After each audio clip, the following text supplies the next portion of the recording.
Welcome live in Whiteland, Indiana for the Warriors senior night, and they're hosting the Jefferson Red Devils. I am Griffin Kunz. Along my side, Jace Johnson and Gabe Rees. Jace, tonight the Warriors, a very new team from last year. Not too new, but there's some juniors coming in. What are some keys tonight for them to get the win? Yeah, Griffin, this Whiteland team is a big ground and pound type of team with 3 returning starters on the offensive line and leading rusher in Indiana, Slate Valentine. They're going to need to do a lot of work on the ground. Yeah, now talk about their defense. How are they going to have to stop Jefferson's strong passing game?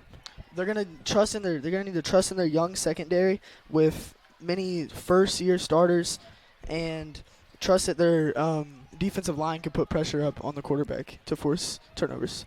And now, Gabe, talk about how Whiteland's going to have to get points on the board tonight for this team. What are they going to have to do? I really think the big thing is with the new head coach, Joe Washington, and a lot of new transfers that he brought in as well.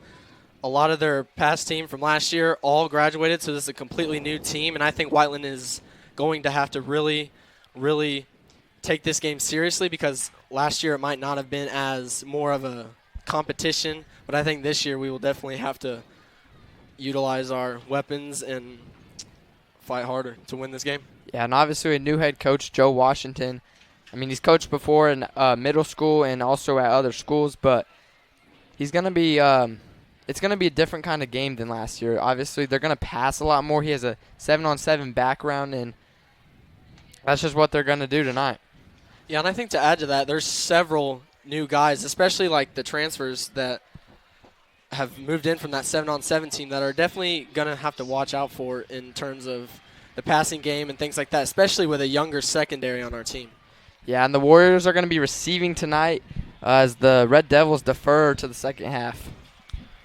Yeah, Griffin, I think for this year, this Red Devils team, they have more. They know what they're coming into. They know they're going to come into a big running offense. They know they're going to need to throw a lot on defense to catch this young secondary off guard. And, Whiteland doesn't know that much about them. We haven't seen a lot of these guys because all these new transfers and players from out of state that Joe Washington has on his team this year. Yeah, obviously we've played them in the past a lot through scrimmages and even a couple games as we signed their 3-year contracts every year to mix up the teams we play. But, yeah, they're just going to have to – should be a different game tonight. Yeah, Griffin, I definitely agree with that. Whiteland football on WBSN is presented by Johnson County Axe Throwing, located at 6001 North US 31, just north of the high school. It offers fun for the entire family. Host your next corporate event, family get-together, or come by and hang out with some friends. Plus, they even offer axe throwing leagues. Johnson County Axe Throwing also offers discounts for veterans and active duty military members. Call 317-809-7401 and make your reservation today. This game is also brought to you by Bailey & Wood Mortgage Lender, family-owned and committed to the community, proud supporter of Whiteland Athletics. Jeffersonville is gearing up to kick off as our returners are going to be Braden Yates and Blake Riddle back. Braden Yates is obviously a sophomore. He's kind of young still. What's he going to have to do tonight to have some success because this is his first varsity game? I think he's definitely going to have to utilize his speed because we know he can run pretty fast, and I think he's also going to have to rely on the older guys on this team, on this experienced team, to help him through, and I think he'll do just fine. Jeffersonville kicks it deep to Braden Yates. He's going to return it up the sideline. He's got some room, and he's tackled around the 40-yard line. That's a great return, Griffin. Yep. Great return. So what do you think the Warriors are going to have to do early? Would you like to see him get on the board fast? I think they definitely have to get on the board fast, but I also think they have to take the game at a slower pace than they did last year, especially because of this new and with all the transfers, this new team, and they have to make sure they have this game in the bag. Oh, yeah, the Warriors are obviously kind of a lot of the same team, but Jeffersonville, you never know because, I mean, it's just a whole new team like we said. Yeah, Griffin. I think Whiteland really needs to utilize this young offensive line or this veteran offensive line. That's a big run by Valentine there. Down the 30 to the 20 to the 10, 5, and he's tackled down the sideline. That is a big run by Slayton Valentine. And I think a lot of that is also because of our offensive line. To say what Jace was saying, that experienced offensive line, we got a lot of guys in there who can block well and do good things and help our run game. Yeah, this 1st and goal on the 6-yard line. Obviously, Slayton Valentine, as we've been talking about, one of the best rushers in Indiana, and he's already getting us close to the end zone tonight. Yeah, Slate Valentine closing in on that Whiteland rushing record that his brother set a couple years back, and I think he definitely has a big chance to break it this year. Yeah, I think he's going to get it. Pitch to Slate Valentine up the middle and stop for a couple yards. Flag is thrown. I'm not exactly sure what the flag is on, but let's see.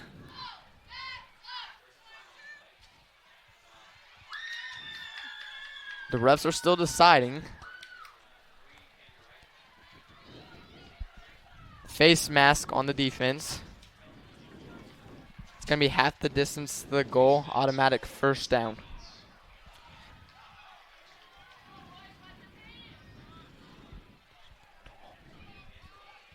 Yeah, this Jeffersonville team's definitely going to have to utilize some of these new players on their D-line and on this defense because Slate Valentine, he's going to be hard to stop in this game. Yeah, especially up the middle. I mean, our sweepers, as you want to call them, are X or Zs or whatever you want to call them, but they're kind of inexperienced. Warriors in a tight wing bone package.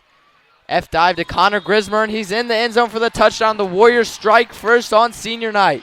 And see, that's where I think we have to score fast, like I was saying. But when we get on defense here, we have to really make sure that we're prepared and ready to stop them to get back on offense. Here comes Jordan Palmer onto the field right now. This looks like 2-point conversion, and he plays both sides of the field. Yeah, this is actually going to be a field goal by Noah Pope, and we'll see how this works because a new holder, Caden Lee, is going to be holding for Noah Pope, and the field goal is good. We're good. It's going to give the Warriors to 7 with 11:07 in the 1st quarter. As we will take a break here on WBSN Sports, Whiteland Beat Sports Network. Some see a student athlete working on a shot. We see a powerful lesson in persistence. Some see a student preparing for success on an exam. We see a student athlete preparing for success in life. Proud to keep education in front of athletics since 1903. We're back here on Whiteland Beat Sports Network as the Warriors lead the Red Devils 7-0, and that was a quick drive by the Warriors. Obviously, Slate Valentine's 60, 70-yard run got that set up. What are the Red Devils going to have to do here to respond?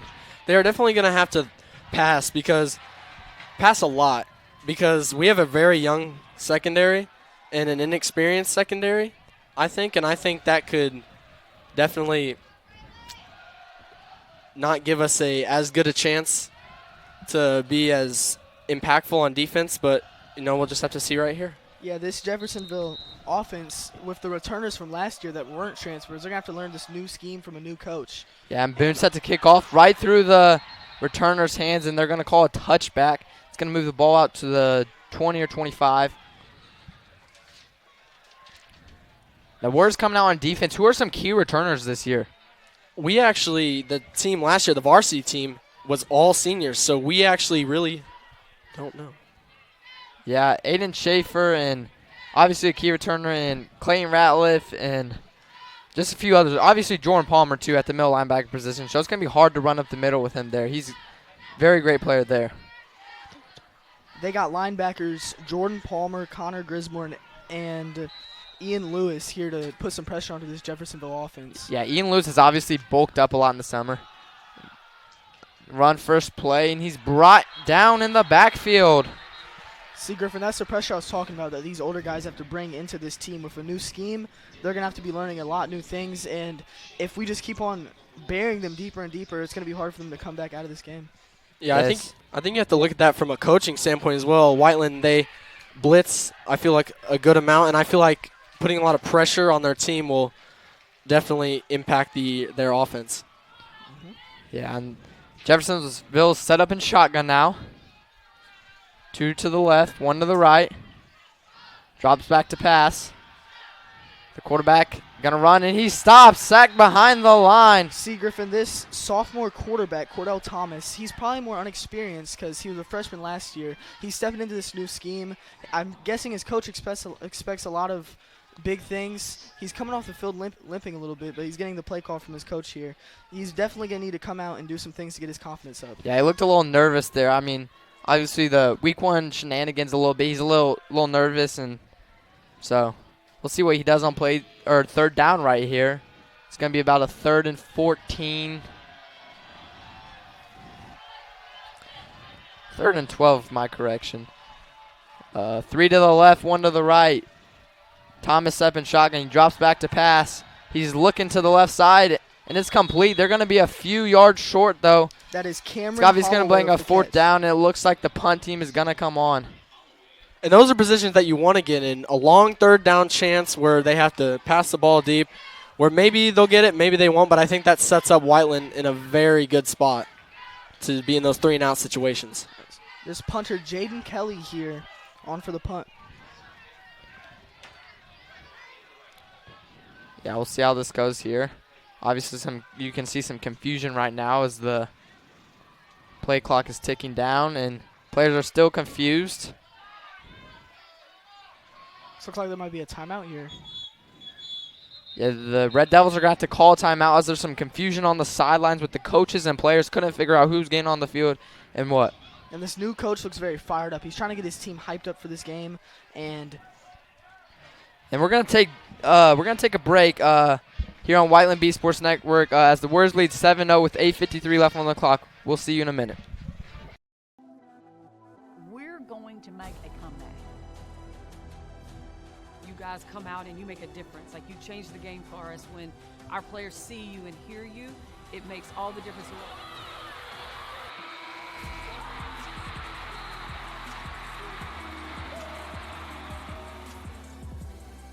We have the vision of great things.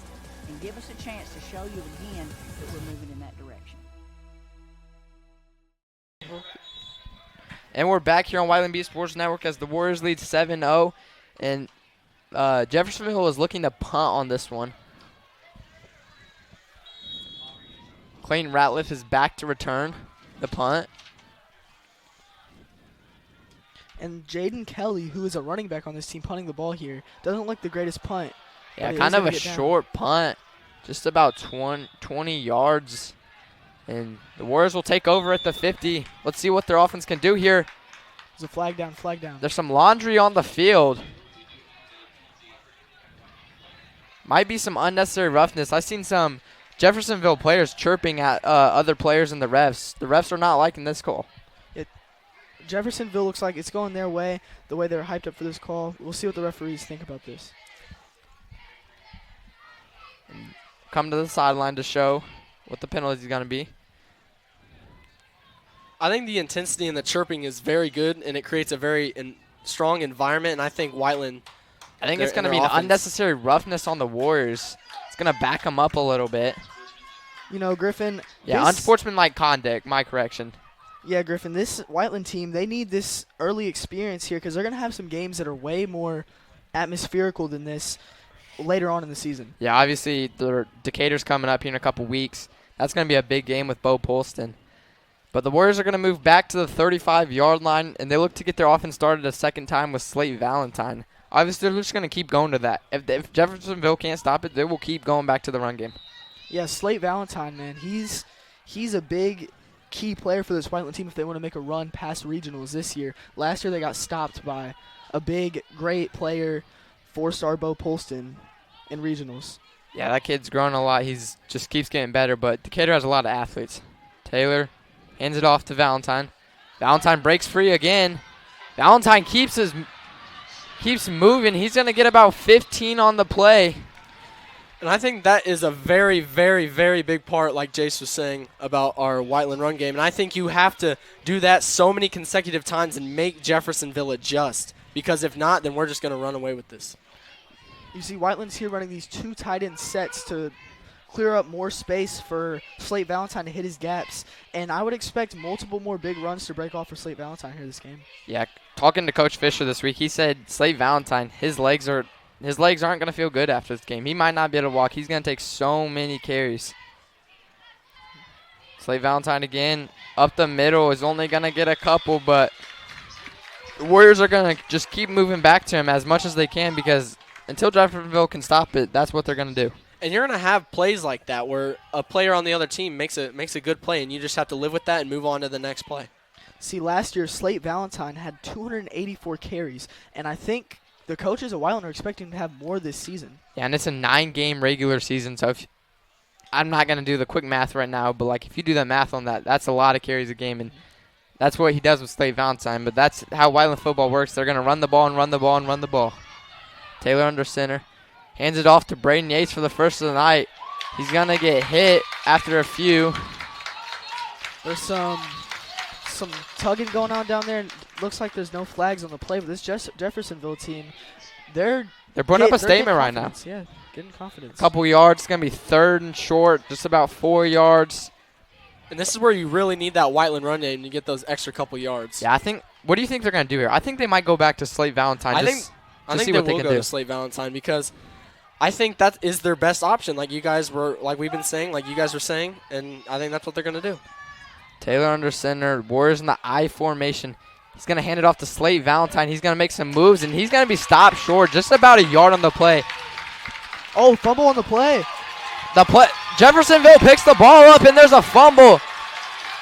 No signal from the refs yet. They haven't signaled anything. Looks like but right 11, now it's looking like a fumble. Looks like number 11, Bryce Grant, picked up that fumble. He's a defensive back for this Jeffersonville team. Yeah, that's a big confidence boost for this team. They're in a deep range scoring position, and if they can get some yards going forwards, they can get into scoring position here. And that's that's a big play for Jefferson. Darren Fisher, he doesn't want that from his players like Slate Valentine. He's a senior. He's been so experienced. He's been playing since he's a sophomore. He wants Slate Valentine to hold on to the ball. That's just a tough loss there, but we'll see what Jeffersonville does when they come out. Obviously, last time they didn't do very good. See, this Jeffersonville team, they're coming with a lot of swagger this game. They're chirping this team, and we just got to see if Whiteland can handle all this intensity. Yeah, Jeffersonville lines up in shotgun. 3 to the left. Snap under center. They're going to throw a smoke screen. He's going to take it to the outside, and there's going to be a penalty on the play. That is Braylon Gray with the smoke screen, wide receiver. I expect to see a lot more of that tonight. Like I was saying with the pass game, maybe not even just 15 yards short, like medium long passes, but I really feel like we'll see a lot of screen passes. Yeah, obviously he's a young quarterback, so they're not going to put too much pressure on him. They're not going to make him throw deep, do all these crazy routes, but even just giving him a screen and letting their receivers make some work, they can just make yards off that. I completely agree. Yeah, this offensive line really needs to open up some space for their young quarterback. See, there is a young quarterback, but the dynamic between some seniors, multiple seniors at the wide receiver position, and he needs to adjust fast to this for these receivers last season. Yeah, and that penalty looks like to be a holding. It's going to back the Jeffersonville back 10 yards. So back to going to be a first down again. We'll see what they can do here. Again, going back to that fumble by Slate Valentine, that is a very rare, as he only had 3 last season with 12 games played, so I don't expect to see that much more tonight. Under center, takes the pass. Out to the left side, and he's going to get about a gain of 4 or 5 on the play. That is complete to wide receiver Robert Tucker. He is a senior receiver. Yeah, obviously there's a lot of new transfers, so like this could be a whole different game than last year. Obviously last year, many of you fans that keep up with this, we kind of gave it to Jeffersonville, but this is going to be a closer game, I think, tonight. I think we definitely also have to look at from a standpoint of this is our home field, and I think even if Jeffersonville is better, I think Whiteland can really keep up, especially having a big advantage and bigger winning percentages at home. Yeah, this season for Whiteland is a really growing season as they need to build up this roster for the next couple of years. And the handoff goes to Williams. He's going to get about 2 yards on the play. It's going to bring up a 3rd and long. Just 10 yards to go here. Obviously, they're going to go in the pass game, I'd say, because the running game hasn't done much for them yet. But, I mean, it's still early. We'll see what happens. Still in the first quarter, midway through. But we'll see what happens here. I think they're going to go to their sophomore quarterback, see what he can do here. I think when you get a good pass game going, that opens up the run game because people will spread their defense out and make more gaps for more runs. Yeah, their offensive line is very dynamic. They have multiple sophomores on their line, and they have multiple seniors on their line. It's going to be 3rd and 10. Thomas in shotgun, 3 to the right. Drop back to pass. He didn't look right at all, just left. They're going to do a sideline, but it's going to be incomplete. And that's going to bring up 4th and 10. They're most likely going to bring on the punt team right here and try and pin the Warriors deep and make them work. Yeah, but with that last punt that their punter had, it's going to have to be a way better punt than they did last time. Yeah, we'll see what he can do here, but I mean, you're kind of in the spot where they're not – the kickers aren't NFL kickers. They can't kick field goals from here. But they're also like if you have a good punter that can punt it all the way to the end zone, you don't want to have a touchback. But if you can just get to the 10 or the 5, that's even great for Jeffersonville here. And that's where that Whiteland run game comes in. Pounding and pounding and pounding and moving up the field. And that's what wears the defense down. Yeah, this Jeffersonville needs to punt. come out here. Clayton Ratliff is going to let it go. It's going to get about to the 11-yard line over there on the sideline. And yeah, like I was saying, this Jeffersonville team, they're going to need to put some points on the board here early because this Whiteland team, they will get on you fast and they will make this game get out of hand. Yeah, and you're seeing the Warriors offense come back out. Last drive wasn't as good as expected as we thought. We thought they were just going to come right back. Obviously, it ended in a fumble, but even with the plays that weren't a fumble, it was still just short yardage after short yardage. So we'll see what happens on this drive. Yeah, and I expect to see a lot more running. I don't know how much of the passing game we're going to get into, but I guess we'll see. Look to be a flag on the play.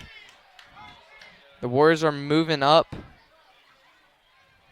I think the Warriors decide for a repunt. They're going to make Jeffersonville repunt it and see what their kicker can do this time.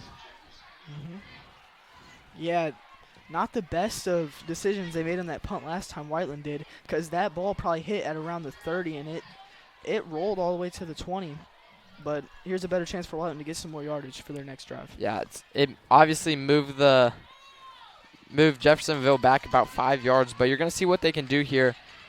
I would look to see, with how many athletes they have, I would look to see if Jeffersonville could actually fake a punt at some point. Mm-hmm. I completely agree. You know, you have no clue because of all the transfers, so there could be anything. Yeah, some more confusion on the Jeffersonville sideline about who's supposed to be in and what formations. And yeah, this is going to happen with a new team, a new coach. Yeah, it's going to punt. Ratliff's looking to return it, catches the ball. He's going to be swarmed at around the 23-yard line. 28-yard line, my fault. We're going to come back out on offense like we were trying to say earlier. We think they're going to go back to Slade Valentine, but do you think we could see the air game here from Darren Fisher? I mean, Darren Fisher is obviously not known for his passing game, but I do think if the run game keeps getting stuffed, they'll have to pass eventually to open up areas for the run game to come back later in the game. Yeah, they need to. I think Whiteland here, if this run game keeps on working, which they'll keep on trying it, they need to work the ball to the outside and see if they can get it to some of their more experienced receivers and tight ends. Yeah, Peyton Williams, obviously only a junior, didn't have much varsity time last year, but he also had a few games in there where he was making a splash, like the Martinsville game. He was lighting up. Slate Valentine to the right side. Not going to be a gain of much, about 3 or 4 yards. And I think running out to the side also opens up. Maybe not even passing, but especially instead of running up to the middle every time, running out to the side really opens it up. Yeah, obviously the Warriors, the sweeper position is kind of low. I mean, just Riddle, Valentine, and Elliott. Not Valentine. Massengale, Riddle, and Yates. But they also will use their wing T formation and send Valentine to the right side. Let him get outside sometimes. But in my opinion, Valentine's a good up-the-middle runner. Yeah, and I completely agree.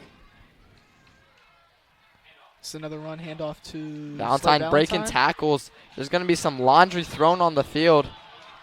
This could be coming back. I think we've seen a lot of flags already this early in the game. It looks like this is coming back. Yeah, it looks like the refs are looking to send the Warriors back. Yeah, I expect a lot of good running games out of Slate Valentine for this team with these offensive linemen that he's been playing with for years. Oh, they're going to move the ball up. They got a face mask on the Red Devils. Oh. Should move them up 15 yards and give them an automatic first down. What do you guys expect to see out of Ollie Taylor tonight? Well, obviously, since we've talked to Coach Fisher, we know he wants to get the ball in Slade Valentine's hand.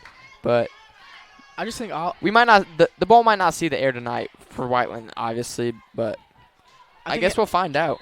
I think as long as Ollie can, keep the ball contained in the pocket, and if he does need to throw, just not make any mistakes and, stay true to his coach's game plan. Yeah, just give him a few easy passes. Yates to the left side. He's getting some room. Goes too far out and only gets a gain of about 2 or 3.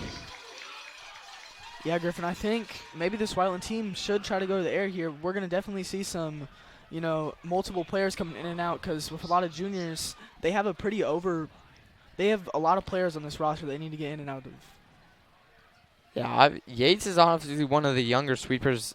I mean, as the season goes on, we're hoping he progresses and gets better and better. But right now, I mean, he's not the best option there. Mm-hmm. Yeah, and I think as the season goes on, we'll see several younger players as people, maybe get injured or, people step up and start having better practices. You just never know what you're going to see. Valentine up the middle for 3 or 4 yards. It's going to bring up a 3rd and short on the play. Yeah, on this 3rd and short, they're definitely going to need to find a way to get these yards because this next score, field goal or touchdown, is very crucial for the Warriors. That's going up 3rd and 2. I know you guys like to see Darren Fisher's QB wedge play where he's going to pack the lineman in and just run up the middle with Taylor. But right now, since it's just a 3rd and short, I think they just give it back to Valentine, make him get work for the first down. Yeah, they got to put a lot of trust in Slate Valentine this season. They can only go as far as he heavy takes them. package with Jordan Palmer in the backfield. They're going to do an F dive, and he's going to get shut down. That's the confidence that the Red Devils need. Yeah. KT Thompson, he has been great this game. He has made a lot of impact for the Jeffersonville. He's been great on the defensive side of the ball.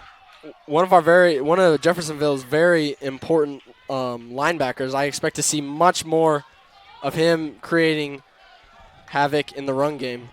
Yeah, the Warriors are going to go for it here on a 4th and 3. I think they could. They're in the I formation. I think they might be giving it to Slate Valentine, but I could also see them passing the ball. Pitch to Slate Valentine, and it's going to be close. He might have been stopped short. It's going to be a very close call. He's going to give it to the Red Devils. They make a turnover. They have really shut down the Warriors since the first drive. Their coach has figured out their defense, and they have shut down the Warriors. Yeah, I think Coach Fisher just needs to regroup his team, and we need some more confidence because this Red Devils team, man, they're young and they're hungry. They need this win to start them off this season. Their defense has played very well since the first drive. They have turnover on a fumble, and they've made a turnover here. Let's just see if their offense can get something going and get on the board. And I think that their D-line brings very good pressure, especially to Whiteland, because if you force them on the outside, you got guys like KT Thomas and Luke Church that will run out and make a play on defense. They have a guy like Ray Laird on their defensive end who plays tight end and defensive end. He's a player on both sides of the field, and he's going to make an impact in this game. They're going to fake the sweep and running back up the middle. He's going to be close to the first down. He made a nice juke move right there, and he's up the middle for a gain of about 9. I think that was Jaden Kelly, actually.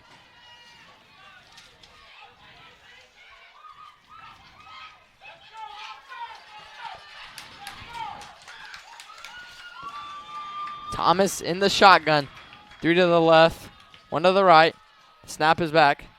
Miscommunication, but they're going to throw a screen, and they have some room on the left side. Stopped by Jonah Upchurch. It seems like Caden Blankenship, but it looks like they're just going to be 4th and about an inch or 2. Yeah, number 2, Braylon Gray, looks like they've been running a lot of screens to him. I can tell that this coach really relies on this wide receiver. My bad. Third and inches, my bad on that one, but they can run the ball up the middle here and get shut out, or I think if they have a QB sneak play, they can just try and get them just a couple inches even. Mm-hmm. Yeah. I think especially all this running and driving it up the field wears down Whiteland's defense and makes a lot more for their air raid type system. Mm-hmm. We'll see if the officials call a timeout here or pause. Yeah, first game of the season, a lot of miscommunications. Both of these teams need to clean some stuff up to, if they want to make a push into the playoffs for the season. And those are things you expect with a very new team and a new head coach. Things like that are going to happen, and those are things you have to work out in practice and look over after the game. I agree. And the little miscommunication here. I think it's either the Warriors called timeout or there's a player injured over there on the sideline. I think it's just officials timeout. Actually, they're going to bring the chains out and measure right here to see if Jeffersonville got the first down. It's going to be very close, especially if they're bringing this out. Yeah, Jeffersonville, this coach, Joe Washington, has to put a lot of trust in this young quarterback to anchor this team and get them touchdowns this season. Yeah, they're going to be short by about a foot.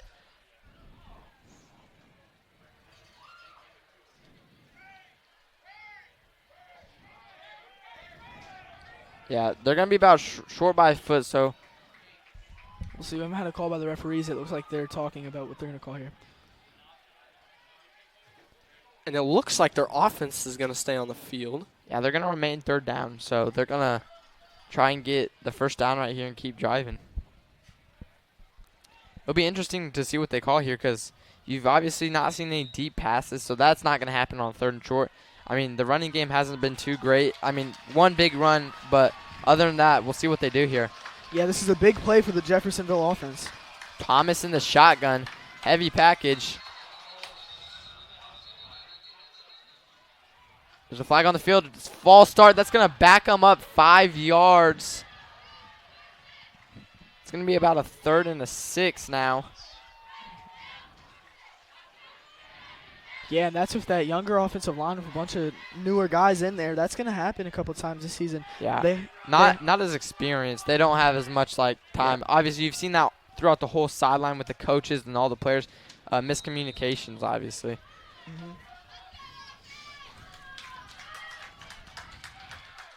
We're going to go 2 to the right and 2 to the left. Thomas again in the shotgun. We've seen nothing under center. Let's see if this Whiteland secondary can hold. Thomas drops back to pass. He looked only one way. 3 guys on him, and it's incomplete. Obviously, threw in triple coverage, but that's going to be the end of the quarter, and we're going to take a break here on Whiteland Beat Sports Network. We will be back.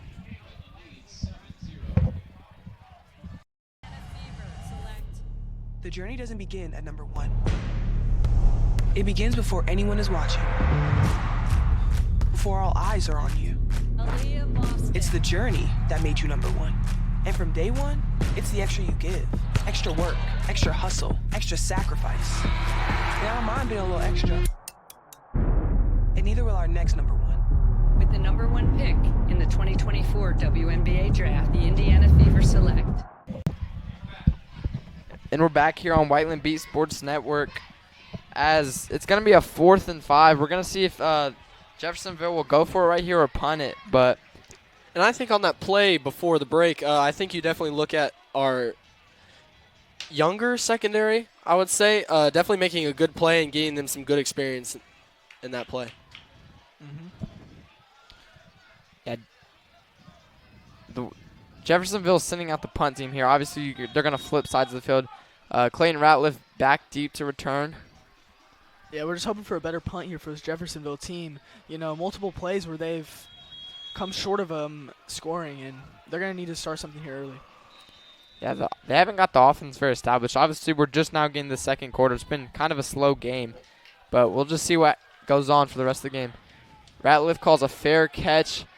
Going to be down around the 22-yard line where the Warriors offense will take over. Obviously, they've had a great first drive, but have been shut out after that. What do you guys think they need to do to get themselves on the board again? Yeah, I think they just need to trust in Slate Valentine, but also trust in their players around Slate Valentine. You know, this offensive line can definitely push them far, but it's been slow so far. Yeah, I think Darren Fisher this might sound crazy, but obviously Darren Fisher, but he might pass the ball here just to see if Jeffersonville's paying attention to it. Yeah, I agree. And I think, especially like I've said multiple times, the passing game adds more options for guys like Slate Valentine and Braden Yates to run the ball, and it makes our offense more dynamic. Mm-hmm. I agree with that. Yeah. Warriors are on the I formation. See, they got 2 to the left, Taylor under center. Hands off to Valentine. Yeah, he's going to get about 5. I want to see this Whiteland team get the ball out to some of their more experienced guys that are wide receivers and tight ends. Guys like Eli Zaire, Peyton Williams. Yeah, obviously Eli Zaire this is for sure his first varsity game, I'm positive. And then Peyton Williams, he played, like we talked about earlier, he played one game last year against Martinsville and had a really good game. I want to see Taylor maybe throw a couple passes to him. Taylor's going to line up under center. Then the I formation. 2 to the left again. Up the middle to Valentine. He's got some room. He's making some moves. Stopped after about a gain of 10 to 15 yards. And I mean, Slade Valentine's a really workhorse running back here. God forbid any type of injuries were to happen. I just think he can just keep this team going. And I feel like every single time they hand the ball off to him, he gets them some type of gain. I think also we have to look for maybe not even necessarily long, deep passes, but maybe drop-offs like 5-yard throws to the tight ends. Yeah, that's what the Warriors like to do. They like to run their play called waggle, where they're going to send the tight end on drag and get Taylor on the run, throw just a little 5-10 yard pass to Williams and see if he can get some yards after the catch. Yeah, this play was just called dead, but it was going to be a handoff to Jordan Palmer here.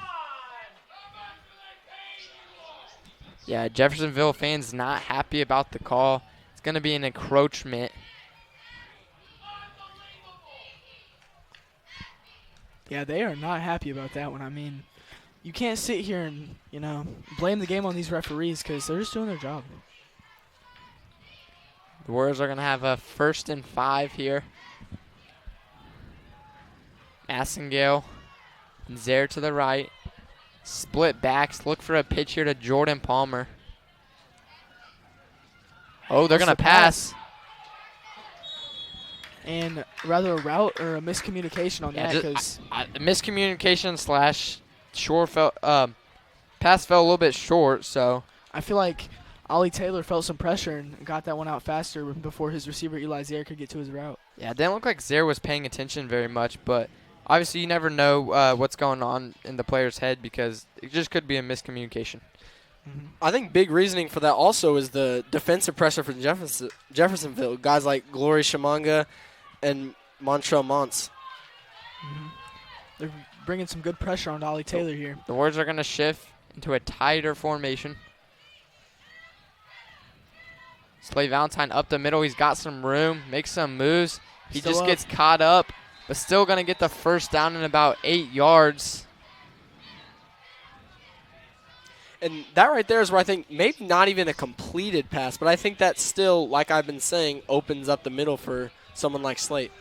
Yeah, it's going to give them the first down here. They're driving right now with about 10 minutes and 10 seconds on the clock. The Warriors are up 7-0. It's been a closer game than what it was last year.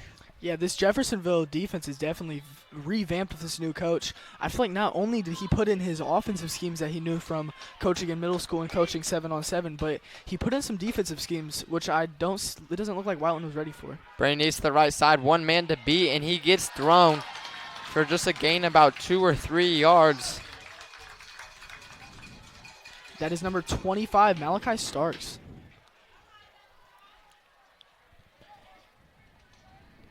Yeah, and that's what's not worked well tonight. Just the end arounds just haven't worked well for the Warriors. Yeah, I think that's also due to linebackers and guys like KT Thompson and Luke Church, and even safeties that can sometimes shift up more towards the line of scrimmage like Malachi Starks or Trey Martin. Warriors are going to shift. 2nd and 8 here for the Warriors. They're in split backs. Valentine up the middle. He can't be stopped right now. That's going to give him the first down or just about 3rd and short. I think it's going to give him the first down, yeah.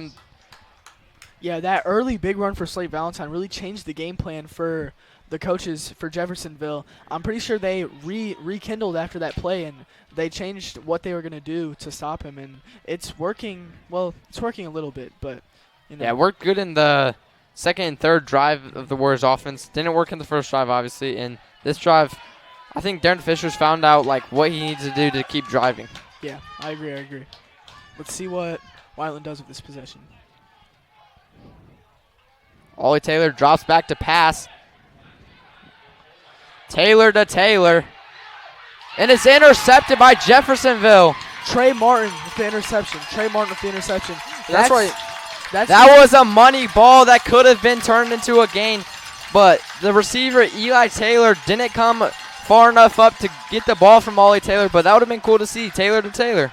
You know, I agree that play that could have definitely been a play where, you know, that could have been a touchdown or just a big gain. I feel like there might have been an underthrow or, you know, the route wasn't finished run.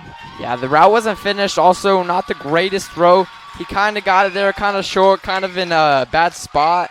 But at the end of the day, I mean, I think Eli Taylor needs to come up with that ball. I think this really puts Whiteland in a not so great position because now they have a lot of momentum. They are farther back in the field, more close to their end zone. But I really think this gives them a big opportunity and a lot of momentum to push the ball up the field and score their first points of the game. Yeah, and I know we were talking about, you know, Whiteland focusing on that passing game because it's not really expected. But after what just happened, we might not see that. Yeah, and Jeffersonville's getting their running game a little bit more established since the past 2 drives. And also, like Gabe's saying, momentum is the word because after Jeffersonville's fumble recovery, then the stop on downs, and then the interception, that just keeps fueling them. And they got to get something going on offense. Obviously, still the young quarterback. They still got to get something going. Yep.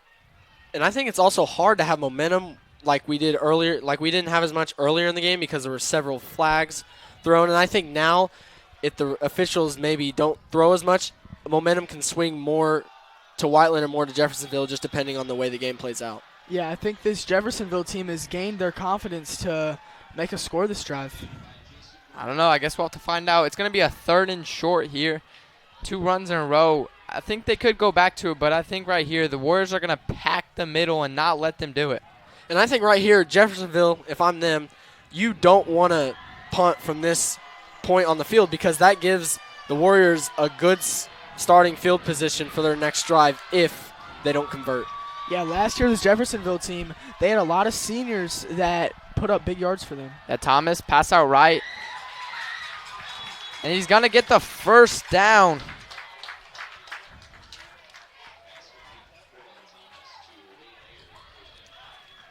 See, that was a good tackle by Jake Clemmy there, number 13, our starting cornerback for this team. Yeah, Jake Clemmy, obviously, he's kind of inexperienced, but he's not because last season he took over in the middle of the year after some injuries from Caden Davidson. But Jake Clemmy took over and he played 6 games last season, and he has some experience, but he's still working on gaining confidence. Yeah, they do have a lot of catches here, but nothing for crazy yards. Let's see if they try to get this ball a little deeper out here for their quarterback, Cordell Thomas. Yeah, Thomas hands it off, goes up the middle. Stopped by Aiden Schaefer. Obviously, that's been a big key because Aiden Schaefer is one of the biggest parts of this D-line. Yeah, like I said, this Jeffersonville team, they're coming here with a lot of swagger. They're coming in here with a lot of intensity. Like, they're here to, you know, beat Whiteland in the Jimmy. Yep.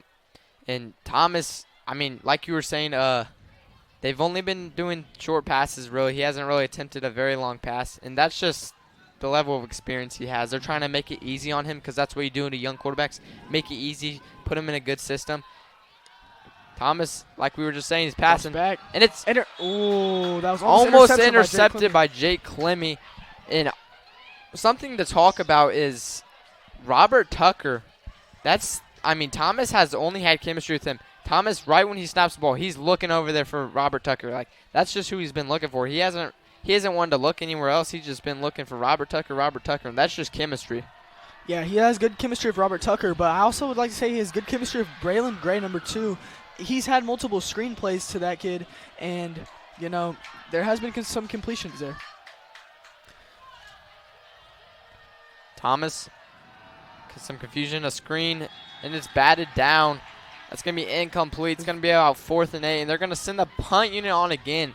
So what's have been happening is they've been getting the first downs one time, and then they go 3 and out every time. They can't put together a full drive.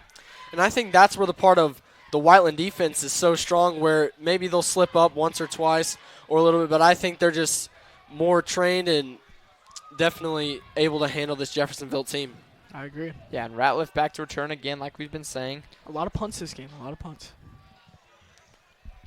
And yeah, Jeffersonville hasn't put points up on the board yet, although it is somewhat early in the game, but we'll just have to wait and see. The best punt we've seen from Jane Kelly tonight, as he's going to send it down all the way to the 15, to the 13, about to the 13-yard line.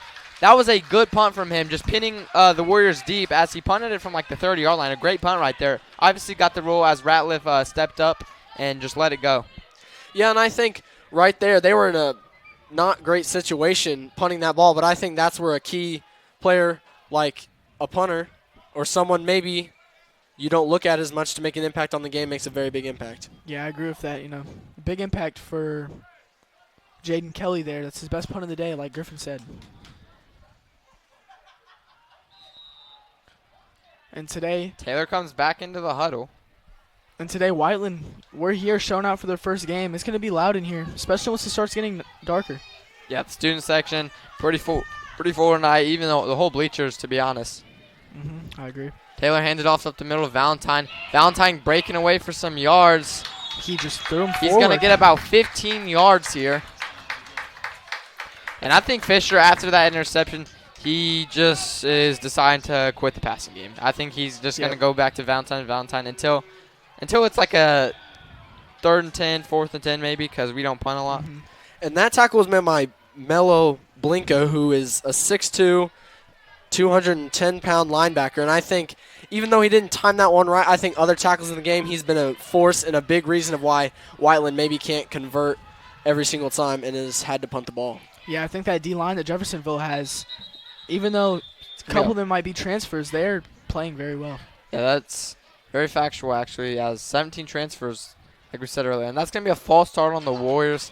Someone's jumping too early. It's going to move them back 5. It's going to be a 1st and 15.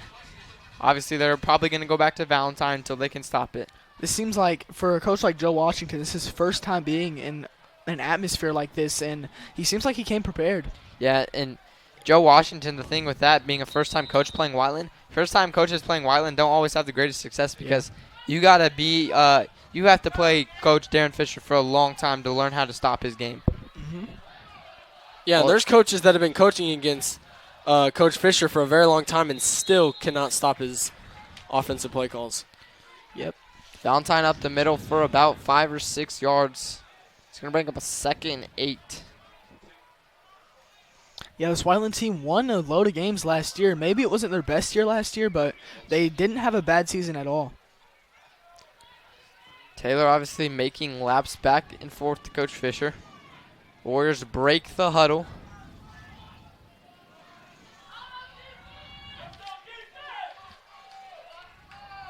Massengale in motion. Valentine up the middle again. And he's going to be close to the first down. I think he might have it. And I think that's where also you look at all the big guys on the line and blockers that are in the backfield really look to push the pile. When Slate gets mixed up and all those guys, they want to push the pile forward and push it forward to get those extra couple yards. And that's the thing about Valentine. He doesn't like to run on the outside as much as a lot of people like to take the ball to the outside, get room. Valentine likes to be in the middle of all the action. He wants to get hit by people and just keep driving his legs. Yeah, Valentine just loves getting into the ground and running into people. There's a lot of players out there that love doing that, and the best types of running backs, those are the type of running backs you want to have on your team. Yep, Valentine up the middle again, just going to get about 7. A player we've been seeing is Blake Riddle. Blake Riddle's just been running play fakes. He hasn't actually got the ball. I like to see him get the ball here. Yeah, Blake Riddle, he is helping a lot for these play fakes with Slate Valentine, and once he gets the ball, I feel like he'll use his speed to make a big play here. And and also Riddle, he could with Valentine always going up the middle, you get Riddle on an end around at some point, then he's gonna have some open room because they're gonna be so worried about Slate Valentine that they're not gonna look at Riddle. And I think Riddle brings a different thing to this game because this is his first game as a Whiteland Warrior. You know, he's a senior. This is his first year playing football, and I think he's doing great for his first game. Tyree Nolan on the carry. He's going to be close to the first down. I think they're going to be just about a foot or two short. Yeah, especially. They're going to give him the first down. Okay, especially for it being his first game, you know. Coach Fisher has to put a lot of trust in him to be able to run these play fakes and be able to run them to where the defense actually believes he's going to get the ball. And once he gets the ball, like we said, I feel like he can make a big impact. Yep. Another player we've been seeing a lot, number 20, Elliot Massengale. Yeah, he might have got the ball once or twice, but mostly just play fakes. And right here, he's going to actually get the ball in the end round, and he's going to be bottled up by a swarm of Red Devils. It's going to be about a loss of 1 or 2 on the play. You can see defensive back Bryce Grant in that, definitely making his impact. Yeah, and Braden Yates is on the sideline with all his pads off and a ice pack on his left shoulder, it looks brace like. and ice pack, so we might not see him again in this game. He looks like he's bracing a big injury there. I'm hoping he'll be able to bounce back from this.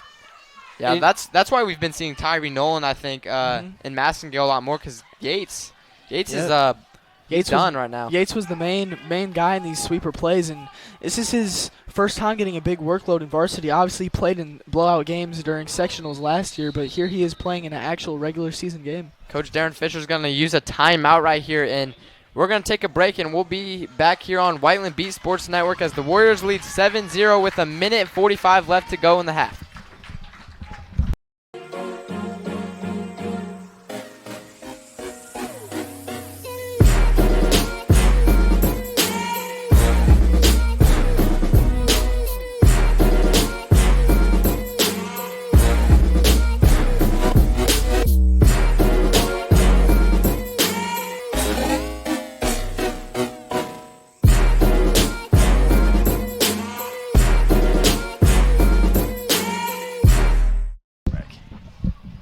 Back here on Whiteland Beat Sports Network as the Warriors lead 7-0. The Red Devils haven't got much started yet, but obviously 1:45. We might see some passing going on from the Warriors as there's not much time left for them to get in the end zone. 1:45 can be a lot or it can be nothing because just the Warriors run so much, but we also have 2 timeouts left.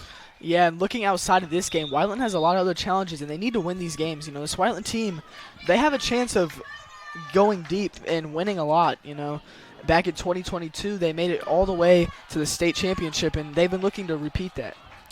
Yeah, this game is where Whiteland needs some momentum. Ollie Taylor sends him in motion. Hands it off to Ratliff up the middle. It's a big run. And he's going to get about 10. What they did right here was put Ratliff in the backfield to try and give Valentine a break, but also try and confuse the defense, thinking that they're going to pass the ball, and not since Slade Valentine's not in, but instead they give it to Ratliff, and he gets a good gain of about 10 yards. Yeah, they need to start putting more trust into these junior running backs and sophomore running backs like Braden Yates. And yes, he is injured, but they just need to put more workload onto these guys because now Slate's graduating after this year. And back to that injury on Braden Yates, I think this is where we can see a lot of guys who are maybe younger, maybe sophomores who are more inexperienced, who can definitely step up and provide a little spark in the Whiteland offense. That's another good run for Clayton Ratliff. Yeah, Ratliff, another good run. He runs very hard. Might not be as fast as Valentine, but he also is a lot bigger and he can run very hard. They need to start doing the 2-minute drill as there's only a minute left on the clock, and the Warriors might be getting in field goal formation. I think they should take a shot here. Yeah, and Clayton Ratliff, number 6, a big key player on this Whiteland team as he plays on both sides of the field, safety and halfback. Taylor sends Massengale motion. Ollie Taylor drops back to pass, sends it to Jordan Palmer, and he juggles it, and it's another interception by the Red Devils. And I'm not going to put that one on Ollie Taylor. I think he threw a very great pass to Palmer, but another momentum as the Red Devils take another interception and get the ball back. They're not going to have much time, obviously, but let's see what they can do. And I think that's where you look in a 7-on-7 game. A lot of these guys have big experience that Joe Washington brought in. That's a lot of passing, a lot of playing pass coverage defense. Yeah, there's a flag on the play, but it looks like the ref picks it up and puts it back in his pocket. Yeah. Griffin, I'd say here, I'm not positive. I'm pretty sure it's the same DB that made the interception last time, Trey Martin. I'm not positive on that, but I'm pretty sure. I'm not sure. We'll see. I guess we'll find out. That's a big momentum shift. Gabe's been talking about it all game. And this defense they keep getting their offense on the field. We just need something to see from their offense. And obviously Jeffersonville's coming out with a new quarterback right here. Yeah, new quarterback Rico Wright. He is the senior experienced quarterback. I saw him on the sideline throwing the ball a couple times. I just feel like this coach, maybe he expected some. I think maybe this coach is looking to throw some deep balls, and Yeah. obviously since they're passing, they can throw some incomplete passes to stop the clock. Let's see what they can do here. Oh, they're going to hand the ball off the middle. Yeah, I feel like maybe they switched quarterbacks because this guy Rico, I think he might have a better arm than the other quarterback. They're not going to take a timeout. The clock is running with 28 seconds left. And you can see on this Jeffersonville sideline that they are very fired up, and they are ready to put in some points, or at least try to put in some points before the half. Yeah. I don't know if they're going to have enough time. They didn't take a timeout right there with only 14 This clock seconds looks like it's left, gonna and run they out. haven't started the play yet. Rico Wright in the shotgun formation. Yeah, more about this guy Rico Wright here with the handoff to the running back. Rico Wright, he's a 6'4" quarterback. He has the frame to be a rough quarterback, and he maybe can run the ball. Yeah, and that's the halftime as the Warriors lead 7-0 over the Jefferson Red Devils. These coaches are going to go in halftime, and they're going to give some explanation to their team. What do you think the Warriors need to do when they come out, Gabe? I think the Warriors definitely have to pick up their intensity. I know, as I was saying earlier, this game is not like it was last year, but I think they just have to keep running on the ground game. Yeah, and Jace, what do the Jeffersonville need to do when they come back out? Yeah, I think Jeffersonville, this running game with this very experienced D-line, I feel like Jeffersonville needs to go to the air a little bit more with this new quarterback. I just think they need to figure out how to get the ball to their older guys. Yeah, and also Jeffersonville needs to be working on stopping the Warriors' run game, which they've made some good turnover, but it's been off the pass. Whiteland football on WBSN is presented by Johnson County Axe Throwing. Located at 6001 North US 31, just north of the high school, it offers fun for the entire family. Host your next corporate event, family get-together, or come by and hang out with some friends. Plus, they even offer axe throwing leagues. Johnson County Axe Throwing also offers discounts for veterans and active duty military members. Call 317-809-7401 and make your reservation today. This game is also brought to you by Bailey & Wood Mortgage Lender, family-owned and committed to the community. Proud supporter of Whiteland Athletics. And we're going to go to halftime here on Whiteland Beat Sports Network as the Warriors lead 7-0.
Back live in Whiteland B Sports Network, and we're gonna bring up some scores around Indiana.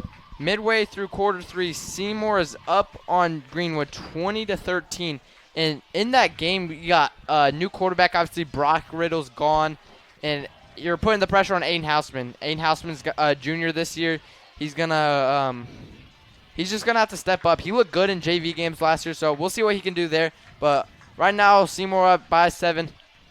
Yeah, now we got to talk about another game. Decatur Central right now is down to Columbus North 34-7. This is a big shocker for us right here because last year Whiteland lost in the regional to quarterback like Bo Polston, who's a big key player for that team, but they're down big now in the third quarter.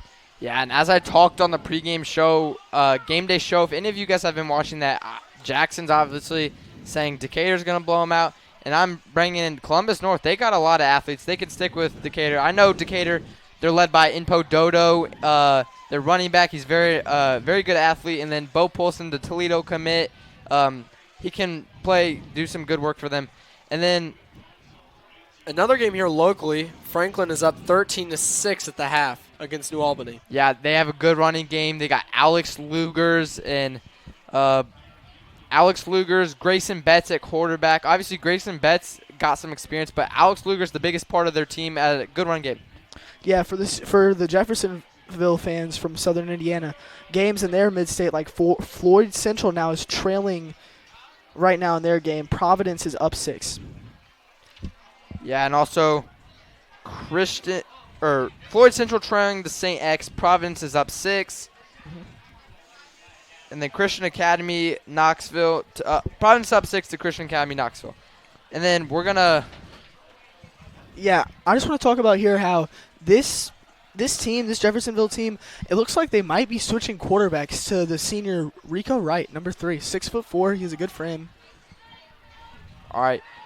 Whiteland football on WBSN is presented by Johnson County Axe Throwing, located at 6001 North US 31, just north of the high school. It offers fun for the entire family. Host your next corporate event, family get-together, or come by and hang out with some friends. Plus, they even offer axe throwing leagues. Johnson County Axe Throwing also offers discounts for veterans and active duty military members. Call 317-809-7401 and make your reservation today. This game is also brought to you by Bailey & Wood Mortgage Lender, family owned and committed to the community, proud supporter of Whiteland Athletics. And before we kick off here, we're going to take a short little break, and we'll be back here on Whiteland B Sports Network. All right, everyone. I have an opportunity to do something special, and I want to be part of it. That's a shake of my the basketball. Lob it up, throw it down. We have a dream as an organization to be an NBA championship organization. People are going to find out about the Pacers.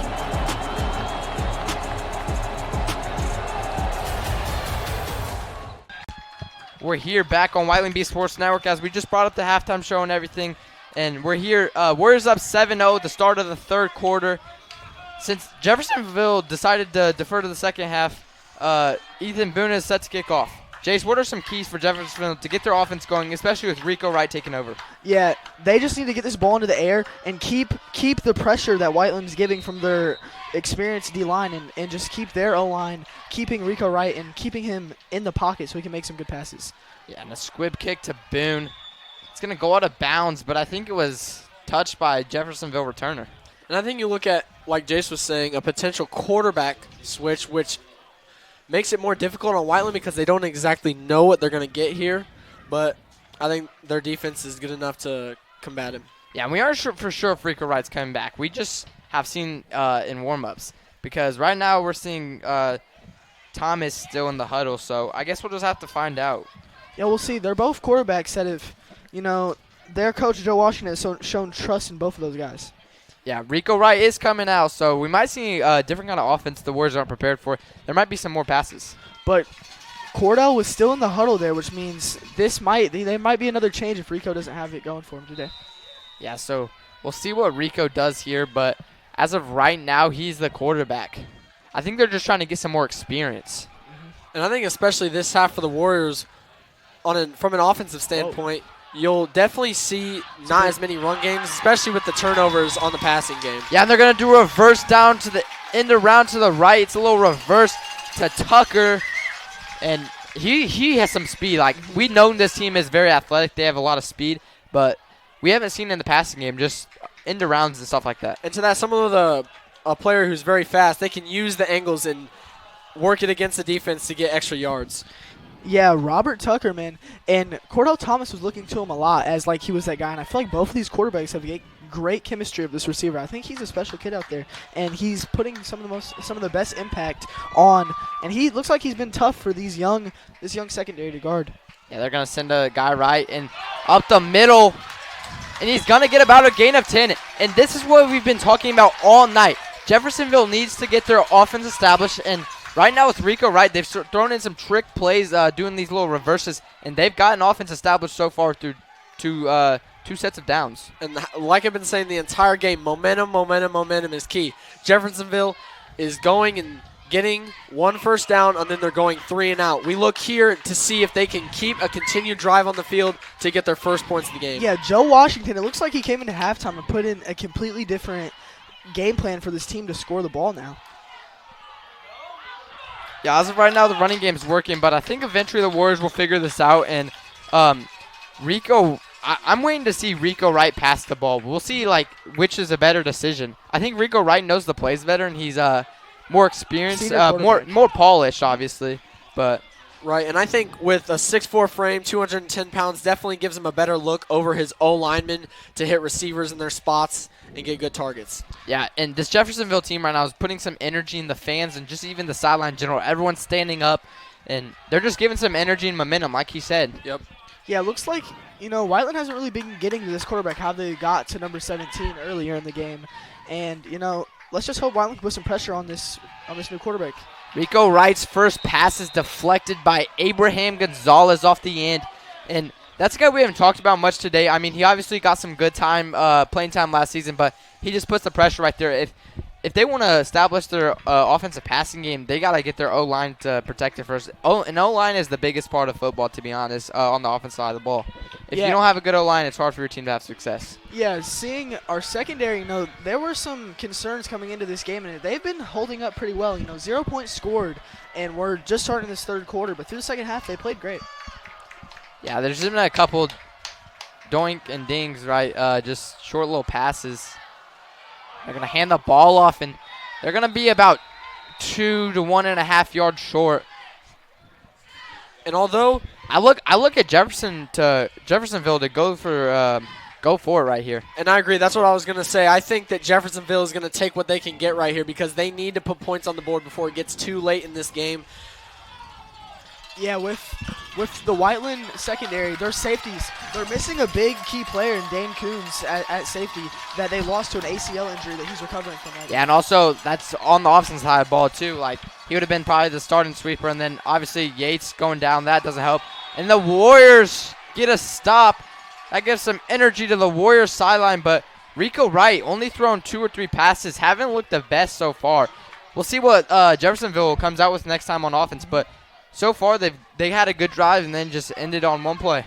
And from this drive coming out the half, I think Jeffersonville will run the ball more, especially because I think they're going to combat Whiteland with what Whiteland does best, and that is running. Yeah, with Rico Wright, man, he looks like he's just got some nerves here in this game. It might be his first game that he started, and, I feel like he will adjust here if they decide to keep him in the game.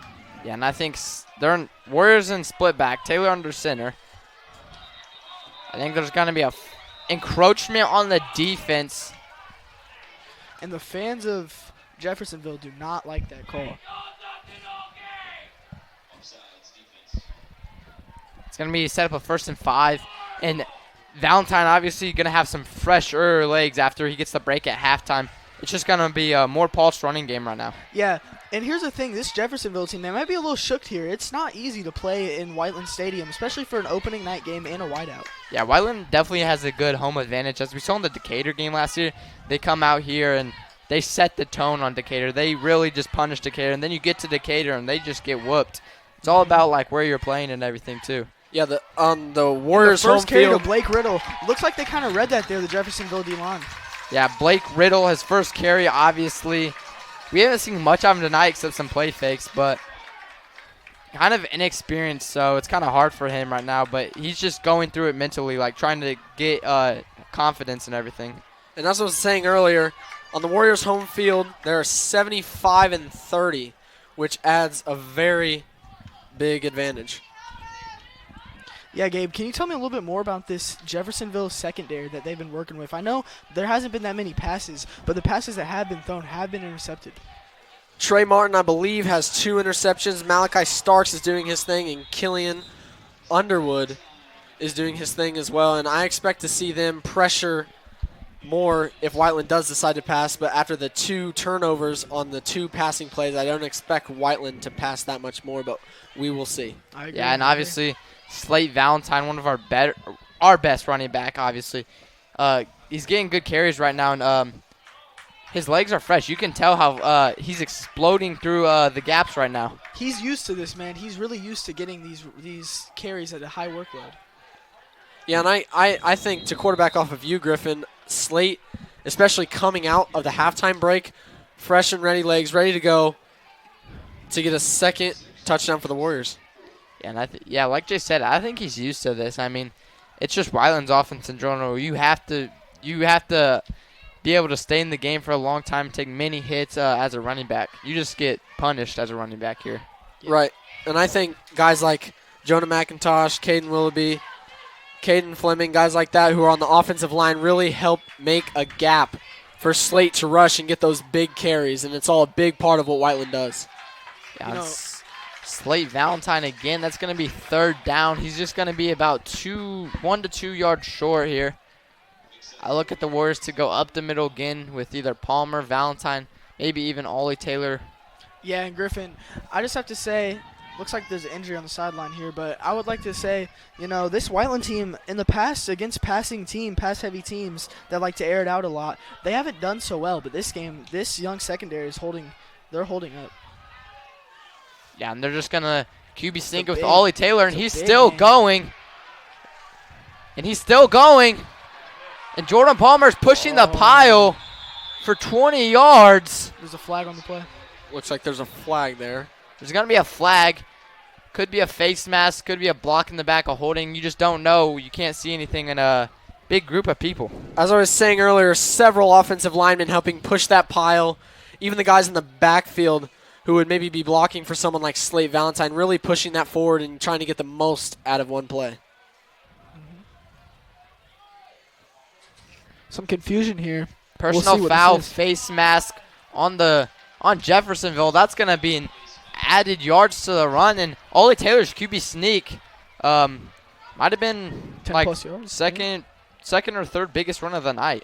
Yeah, and I think Valentine's big run earlier. I think this puts the Whiteland Warriors in a great position to score their second touchdown of the game and to really try to kick Jeffersonville out of this as early as it may be in the second half. I think they really want to gain momentum for the second half. Yeah, Slate Valentine, he had 20 touchdowns last season. He might not look like the best red zone goal line back with his frame, but he will get the ball in there. Yeah, and Fisher likes to mix up the formations, especially when we get the red zone. He likes to give to the fullbacks, tailbacks. And then Valentine goes there, not much at all going for him, but. And you can look for someone in the red zone like Jordan Palmer in the fullback position, rushing in to get a little touchdown, maybe to throw things up, like Griffin was saying, to change things up, keep the defense on their heels. Yeah, Ian Grismore, their starting fullback for this team, he already got into the end zone today, so we might see him push another one in if Coach Fisher can trust him to do it again.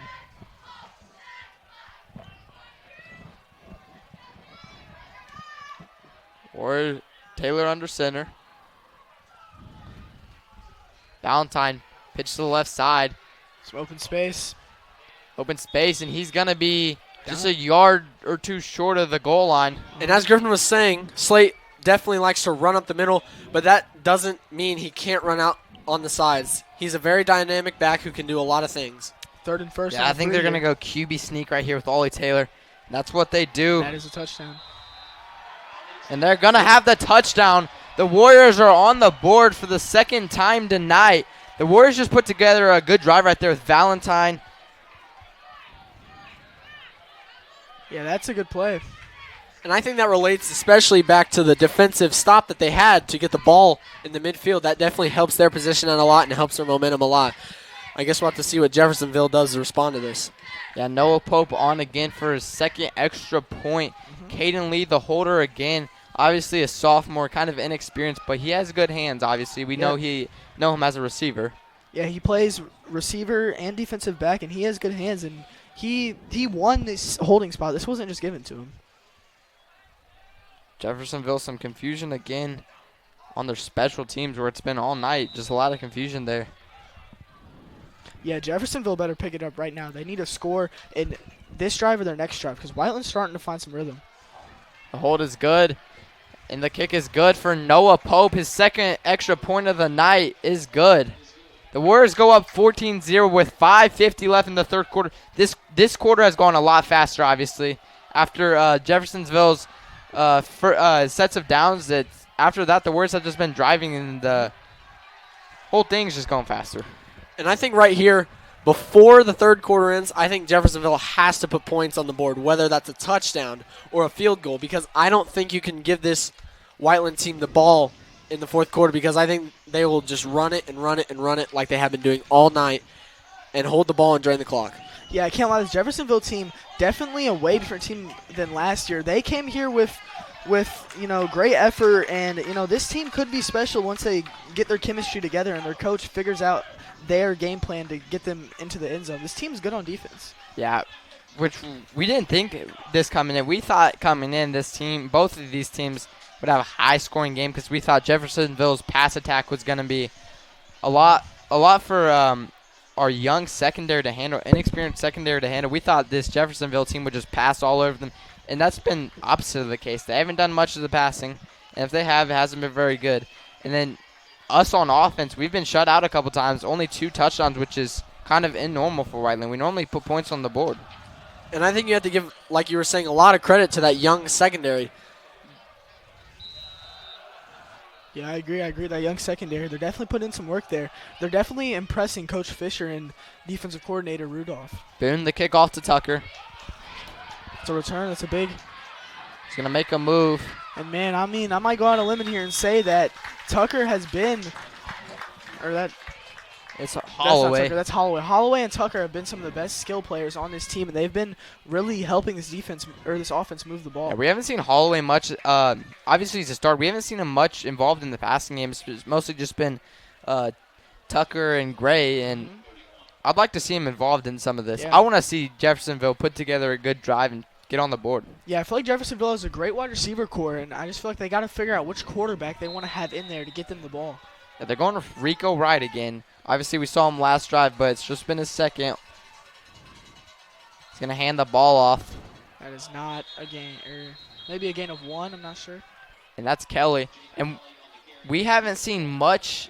We haven't seen much of D.D. Williams this game. I mean, we saw him a couple times in the start of the drives, but after that, it's just been Kelly and Kelly. And I think what Joe Washington is doing, he's trying to get a faster back in the backfield and just try and get up the middle faster, not just breaking tackles. Yeah, and I think that's a big part of it. You have to speed this Whiteland defense up, keep them on their heels, and make sure that they're paying attention to what is all going on. Rico Wright in shotgun. Takes the snap. Fakes the handoff. And there's and he's going to get to the sideline. And I think this might be coming back to a flag.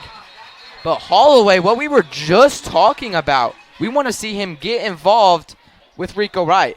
And I think this is really what we were all expecting to see. I know we haven't seen as many pass attacks lately, but that is what this Jeffersonville team does.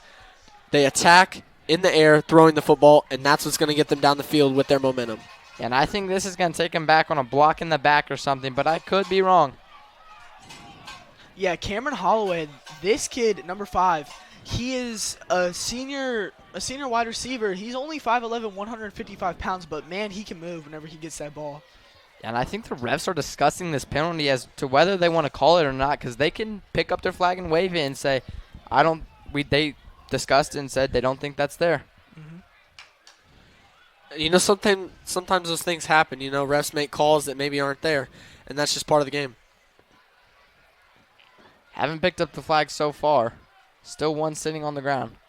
No, I want to see more out of some of these running backs for Jeffersonville. They haven't made much of an impact this game. Just, their best run this game, probably maybe only 10 yards, maybe even less. I'm not sure. I don't really remember much. Yeah, and back to Galloway. I know we just talked about him, but I'm coming back to him. He made a nice move and got around the end and got some yards. He did make a nice move, and that's that kick returning speed that he has. Refs are still discussing the penalty.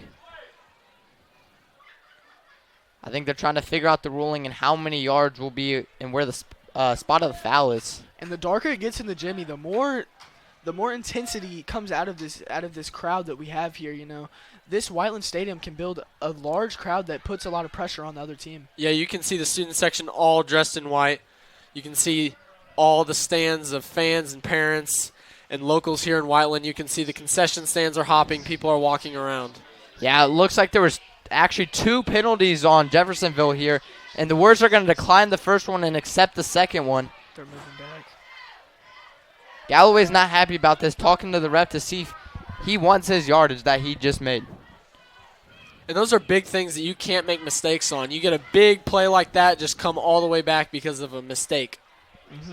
Yeah, that's what these younger players, they need to fix and rekindle in practice. Maybe they're not younger, but they just don't have this chemistry. They're only getting 1 year to play with each other. Yeah, and obviously not a conference game, so I mean it's a big deal. It's just still a game, but at the same time it's not a conference game, so this is kind of just a warm-up in practice to get into their season. And it does set a very big tone for the season. I think this helps people get an outlook on what the Warriors are going to be like, but I also think it gives you things to build off of as the season progresses. Yeah, Rico Wright back in the shotgun. 1 to the left and 2 to the right. Rico Wright's passing deep on Jonah Upchurch. Almost intercepted. Some miscommunication. Tucker, I think, was supposed to run the fade and be outside, and he was inside of the receiver. And then Rico Wright threw on the outside, and Tucker was looking for the ball on the inside. I don't think that was maybe just a little bit of miscommunication, but that still was a good ball, and the route was there. But this young secondary, that was a great play by Jonah Upchurch. Yeah, but Jonah Upchurch needs to keep his head in the game. I mean, the receiver got a little bit behind him, but obviously not the best pass, so caught up a little bit as they're not playing NFL quarterbacks, obviously. We don't got Patrick Mahomes out here. Rico Wright in the shotgun. He's going to have to step up. Aiden Schaefer makes a nice move, but he fumbles the ball. But the Jeffersonville recovers and alignment gets on it. Aiden Schaefer knocked that one loose. It's going to be 4th and long, and they're going to have to punt here. And this might have to be their last punt, depending on how long this next Warriors drive is going to be. I think you look at this as a situation for Jeffersonville where you have to speed up the Warriors, get a stop, and get back on offense. Yeah, that drive hurts for Jeffersonville. They got their longest play of the game at a Holloway, and it just got called back, and now things haven't just been going their way. Looks like the punt is coming out here. And that defensive attack was led by Aiden Schaefer, who was an all-conference player last year. Definitely anchors that team. Yeah, and Jeffersonville has been having some momentum, and then now it's just shut down again. They're quiet. Ratliff returns the kick, bounces off his chest, but he falls on it. Flag on the play. Some laundry on the field. We'll see what they want to call this here. Jeffersonville crowd is not liking that whatsoever.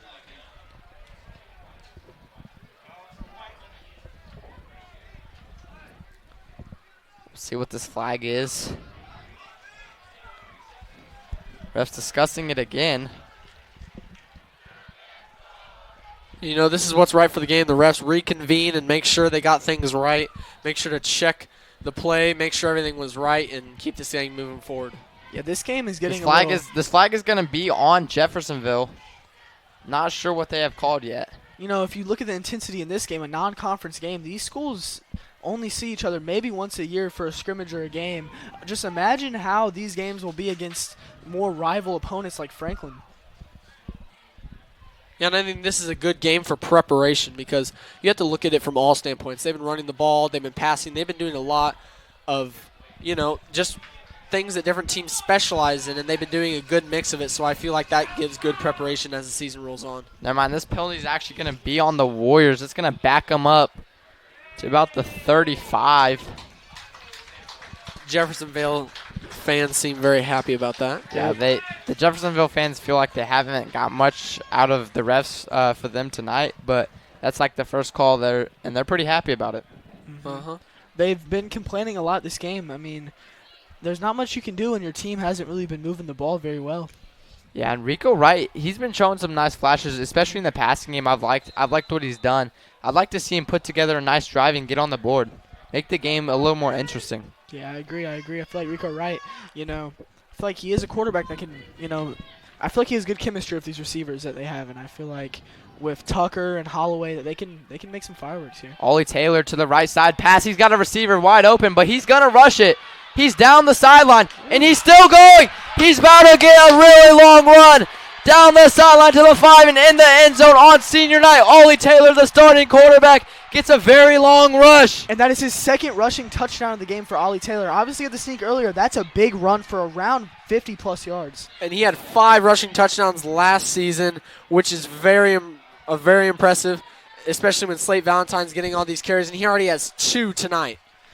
Yeah, and I really think he was going to step out of bounds over there. Didn't look like he had much room, but Tyree Nolan actually turns around and sticks a block for him, and he's just down the sideline with nobody to beat. And I feel like Jeffersonville, Ollie Taylor hasn't got out the pocket very much this game to scramble, and he just took off. I don't think they were expecting that type of speed out of. Well, yeah, they also did that fake where no one's really following him. They were looking for like a run at Valentine, and he just took some attention, and wide open, he just decided to take it himself. No Pope's extra point is good, and that's going to put the Warriors at 21-0 with 3:19 left, and we're going to take a break here on Whiteland Beat Sports Network. At Indiana Farm Bureau Insurance, we're not just good at insurance. We're good at Emma and Jake's just baby-proof their 2-bedroom bungalow to prepare for baby number 1 insurance. We're good at Madeline and Chance's just gave in and became minivan people to make room for baby number 2 insurance. And we're good at Gabby and Nate's just moved to a house with a bigger backyard to welcome fur baby number 3 insurance. Start with Indiana Farm Bureau Insurance and stop knocking on wood. And we're back here on Whiteland Beat Sports Network as we just seen Taylor's very long rush. And the Warriors are go up 21-0 with 3:19 to go in the third. Jeffersonville really has to get something going. They might just have to not punt anymore. They might just have to go for it and get it moving. Yeah, and I think that touchdown, if Jeffersonville can't score before this quarter's over, I think that almost puts the nail in the coffin for this game for Whiteland. I got to give some love to the special teams here. Noah Pope 3 for 3 from the extra points today. That's pretty crucial. Missing one of those extra points could really cause this game to go the other way. Yeah, and Pope, the squib kick. This one's going to be Galloway. As we saw a nice run over him earlier. He's got some moves. Did some space to the 35-yard line, but there is some laundry on the field. We're going to see what the refs decide to call this.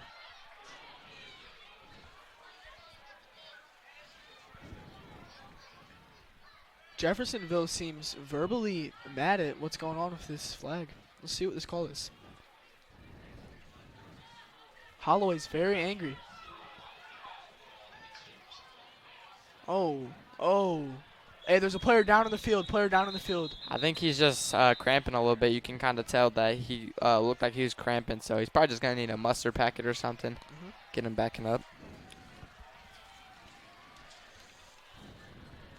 And we're going to take a break here on Whiteland Beat Sports Network. 3:09 left, and the Warriors are up 21-0. Some people see a huddle in the locker room. We see a second classroom. Some see a student athlete on the court. We see a future leader in the community. You see, high school sports in Indiana are special.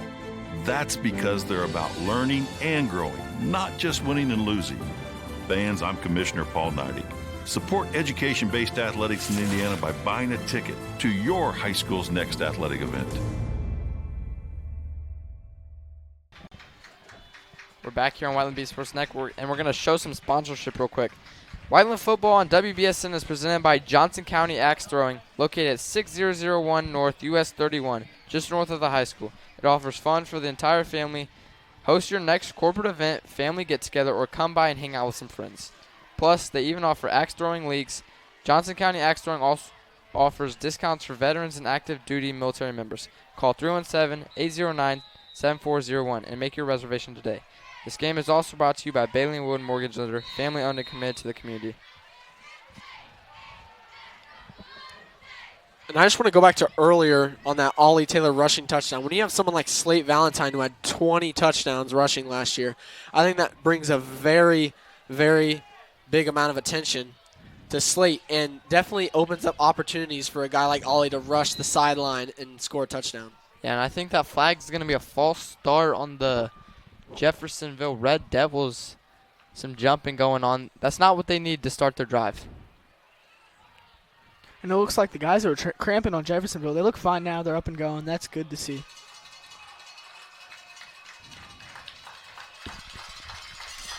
Rico Wright passes to Galloway, which I like to see, and Galloway makes a nice move. Galloway on Jordan Palmer makes a nice move, and another nice move. That is a very big completion to the 35-yard line. And Galloway, he has looked very good, but now there's a fight going on the field.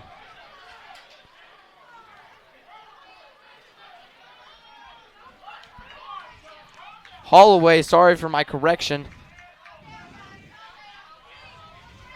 Yeah, this is the intensity that's going on in this game. You know, both of these teams, obviously this isn't a rivalry. I think it's just a random regular season game. But, you know, both of these teams want to win very bad. Yeah, and some chippiness things going on right there. But Holloway, he's been very good so far. And that's what we were talking about earlier. We wanted to see a spark out of him because we've been seeing Tucker and everyone else. But we wanted to see Holloway, and he's made some nice moves. He's very shifty. And I think without him in the game, they wouldn't be this, I don't know, I'd say progress down the field, even if they're not converting what they want to be. But I do think they are making some progress. Yeah, that was a miscommunication there. I don't know who that was going to, but, you know, almost interception. Yeah, Rico Wright past the sideline is incomplete.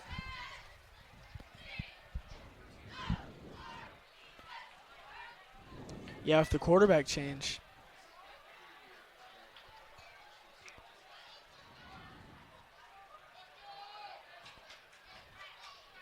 Jeffersonville breaks the huddle. Rico Wright in shotgun formation, 2 to the left and 2 to the right. 3 down defensive linemen. It's going to be a rushing play. I think Kelly's going to get a gain of about 2 or 3 yards. And there's something going on that the parents aren't liking. That Tayshawn Lee got his helmet knocked off, and he's limping off the field. No flag. And you can see Jordan Palmer in on that. Definitely a big anchor to this defense. He was all conference last year, and I believe all state. So he is a big returner for the Whiteland Warriors this year. And they got an offensive lineman cramping on the sidelines here. Yeah, I also think he has to take a play off because of his helmet, obviously. And then 3 to the left, 1 to the right. Rico Wright drops back to pass, finds a receiver, and it's complete. But I don't know that that's going to be enough, but I think that they're going to have to go for that here. And that is Braylon Gray. He's been kind of quiet since the first half. And again, like I was saying, the momentum is at a standstill at this point with several injuries and a lot of flags thrown. I think this is a very, very key moment for Jeffersonville. Yeah, Jeffersonville, it's like their confidence has just been crushed in this second half. They were building confidence. The crowd was getting hype. They were ready to make their push, and now it's like kind of gone downhill. Yeah, they've got some momentum, and then they just turn the ball over on downs and get some momentum and do the same exact thing. It's going to be about 4th and 4 right here. Rico Wright in the shotgun. Passes. Short pass to Holloway, and that's going to be good for a first down and more. Man, Holloway, man, he's having a great game. I just want to see more of this kid. I wonder if he's going to keep doing this every single game of the year. And as I was saying earlier, the momentum was at a standstill. Someone like him makes a big play, gets a big gain, and a chance to score. Aiden Schaefer's going to come out of the game. Might be one of the first times we've seen that this game. He just probably needs a rest here, and Caden Willoughby's going to come in for him. Rico Wright breaks the huddle. 2 receivers to the left and 1 in the slot and 1 on the right. He drops back to pass. He's got some receivers deep, and he has a cannon wide open, and it's a touchdown! Rico Wright! The first time we've seen him all this game. That is and like we said, that is to Cameron Holloway for the touchdown number 5. This is their biggest impact player on the team. He's been making all these yards, and he just made that catch. And what a player. Rico Wright might just have secured the starting role for this Jeffersonville team. That was a great pass, and that gets them back in the game. Just a 2-score game now. Great drive put together by Jeffersonville. That's what we've been looking for from them all night. And we're nearing the end of the third quarter, and I think this is a very big point because now the Warriors can't take it easy. They have to score and play good defense to keep Jeffersonville from coming back in this game. And the kick is good by Max Schoonover. Yeah, football, man, it's a crazy sport. It's all about momentum. If this Jeffersonville team can get some momentum in this long fourth quarter, maybe they can draw out a comeback. And momentum, the topic of the game. Jeffersonville gets on the board for the first time. These fans are up and they are electric. But right now, we are waiting to see what Jeffersonville can do to stop Whiteland offense, because if you let Whiteland offense drive too long, that's not good. They're just going to burn the time, and you're not going to have time to score. Joe Washington, he's building up this team, this team that's doesn't have much chemistry. After this game, I feel like they'll be ready to make some sparks. I do think they do have some chemistry, especially that connection. 7-on-7 gets a lot of scoring opportunities. I think that helps chemistry as well. But, you know, a new team, definitely some chemistry issues that will get better eventually. And it's pretty obvious that Rico Wright and Cameron Holloway have some type of connection on the field, because the other quarterback they have, Cordell Thomas, was not getting the ball. I think I can obviously Cordell Thomas, number 17, has some type of connection with Robert Tucker, number 1, and then Rico Wright has a connection with Cameron Holloway. And what I'd like to see about that is Holloway has made some nice moves on the outside. He's been a really good player. And right now he's getting his break on the sideline. He's wanting to get back out there and score again. Yep. Schoonover's kick deep. It's to Blake Riddle. Blake Riddle is moving. He might not be stopped. Schoonover, go. Schoonover for the tackle and a kicker tackle, something we don't see very much. See, that's not good on the kickoff return for Jeffersonville. They just need to find a way to get the ball back fast. The Warriors are going to take over at the 43-yard line. Let's see if they can get stopped. Obviously, Ollie Taylor's long run put together last drive, and if Jeffersonville could have stopped that, that would have been a crucial moment in this game. And we talked about Blake Riddle's speed. Now that Braden Yates is out with an injury for kick returning, they have Blake Riddle stepping into that position. That's a big return for him. And I think that's a big next up moment, something that helps you a lot in games. I agree.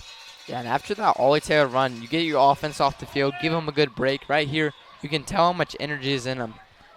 But that's the end of the quarter where the Warriors lead 21-7, and we're going to take a break here on Whiteland Beat Sports Network. We will be back. Some see a student athlete working on a shot. We see a powerful lesson in persistence. Some see a student preparing for success on an exam. We see a student athlete preparing for success in life. Proud to keep education in front of athletics since 1903. We're back here on Whiteland Beat Sports Network, where the Warriors lead 21-7, and the topic for the Warriors has been, obviously, Jace, what has the topic for the Warriors been? You know, the Warriors has been the topic that it's always been for years. Ground and pound, getting the ball into the ground. And not even just with Slate Valentine. They have other guys getting into the end zone.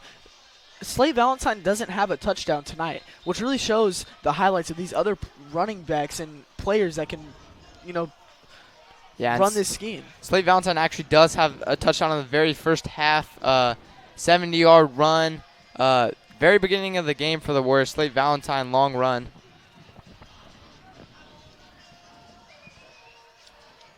But, Gabe, what has been the topic in the second half for Rico Wright and Holloway? I mean, what Jace was saying, especially, like, their big connection, like, several big plays in the passing game, very elusive moves, just getting deep connections, and obviously scoring their first touchdown right before the third quarter break. Yeah, and Jeffersonville is going to get a stop behind the line. It's going to be about 3rd and 4, 3rd and 5 right here. They're going to send Jordan Palmer in to play fullback. I'd like to see Ollie Taylor maybe do that rollout pass and maybe pass to Peyton Williams. I'd like to see a connection from them.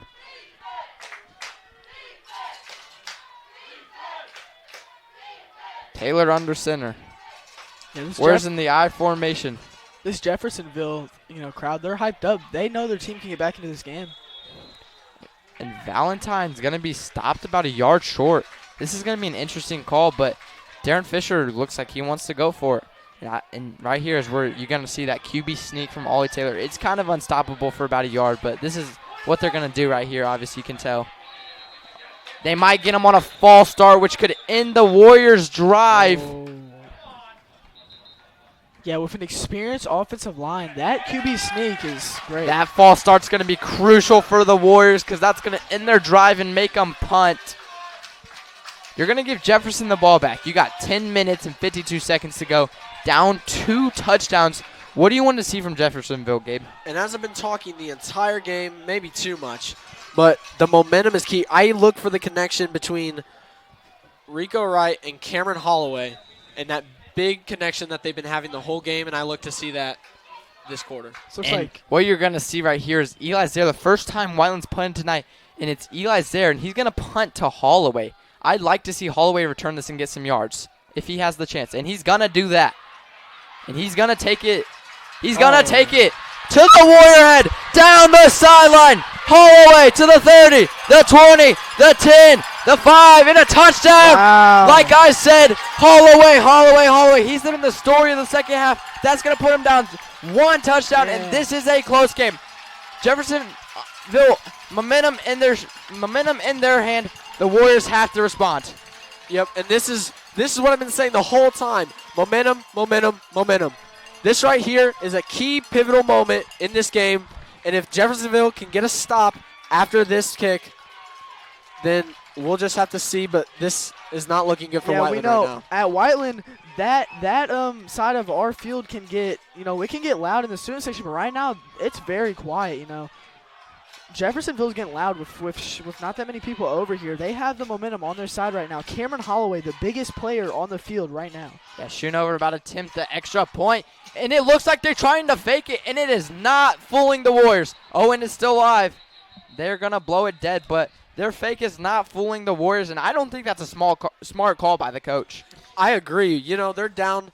If they would have made that extra point, they would have been down by 7, but now if they do stop the Warriors and score a touchdown, they would have to go for a 2-point conversion to even attempt to tie the game. Yeah, Gabe, I agree with this. And if Joe Washington wanted to be aggressive and get the 2-point conversion, he could have just brought his offense out there. Yeah, and I don't know if they were trying to fake it. Could have been a messed up snap or just, I don't know, but not a smart decision. That really can hurt them. Yeah.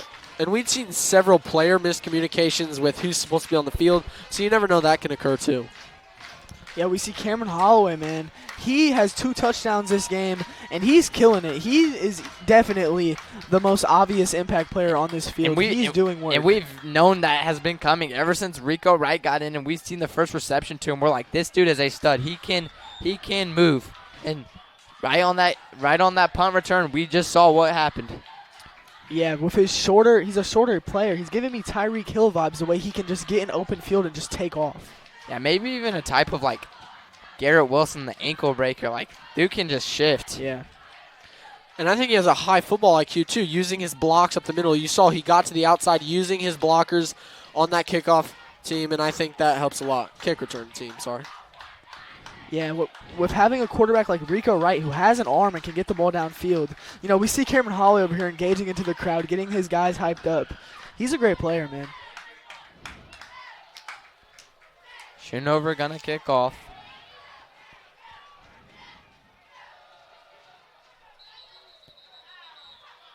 The refs are gonna blow it dead.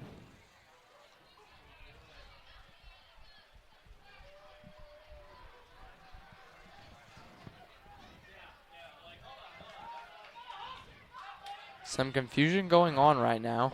Was there a flag thrown, or is it just a redo? I don't think the refs were ready, or some of the players weren't ready. Something wasn't right. It looks like they're going to come out here and re-kick. Some type of miscommunication, probably. Yeah, and I think that might actually be a good thing for Jeffersonville. I don't think Schoonover's kick was a kind of a squib, not what they wanted, because I think he wants to pin it deep. Yeah, they want to get it back in the Warriors' territory of the field and keep them back there so they can get the ball back. Yeah, we got Blake Riddle and Tyree Nolan back there. With Braden Yates out right now, they need new guys to get out there. Last time Blake Riddle returned the ball, it was a pretty good return. Let's see if we can get another one here.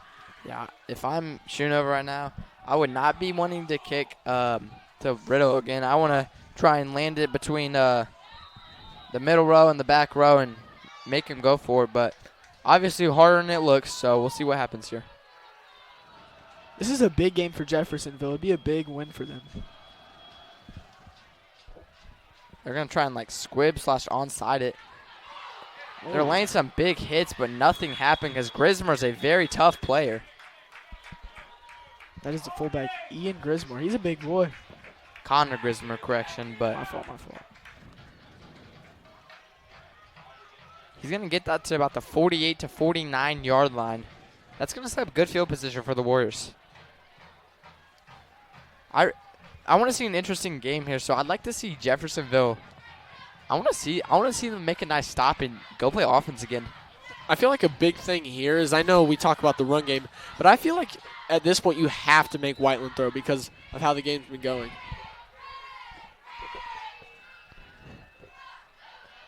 The Warriors shift. Flag. I think they're going to get him for an encroachment. It's going to move the Warriors up 5 yards, and it's going to set them up even better field position.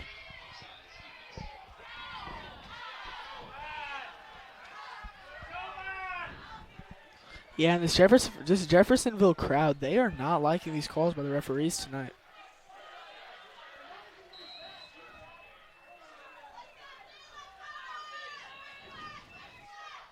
Warriors shift. You'd love to see a coach like Joe Washington who's willing to take these risks for his team to win. Valentine gonna get about 3 or 4 yards. He's gonna be just short of the first down, but second and short. They're probably gonna go back to Taylor here or just go back up the middle. Anything they want to do right here.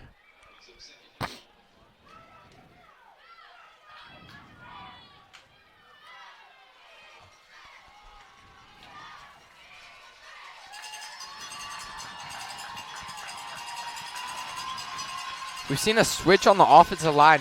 Luke Grismer has taken over. He's in the game right now. Trips to the right side. They're going to do a toss to Valentine. There's going to be some good block set. I think he's going to have the first down, but not much going there.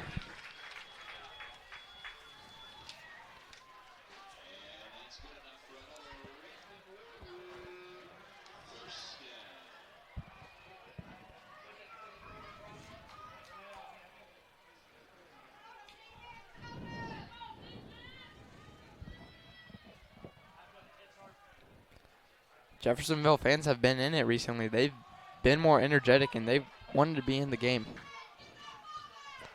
I mean, this late in the game, clock winding down, only down by 8, you look, there's going to be, of course, more intensity. Taylor to Nolan, and Nolan gets some good yardage on the play. He's going to have the first down or just be a yard or two short. Yeah, Tyree, he's quick. We haven't seen him much this game, but with Yates out, he is going to get more runs. Yeah, and that's actually kind of surprising as Riddle is supposed to be the the sweeper number 2, but with Yates out, I mean, they're just trying to give it to the guy that's pretty fast, and that's Nolan. Riddle only had a few carries, but made a big impact on the kickoff. Mm-hmm.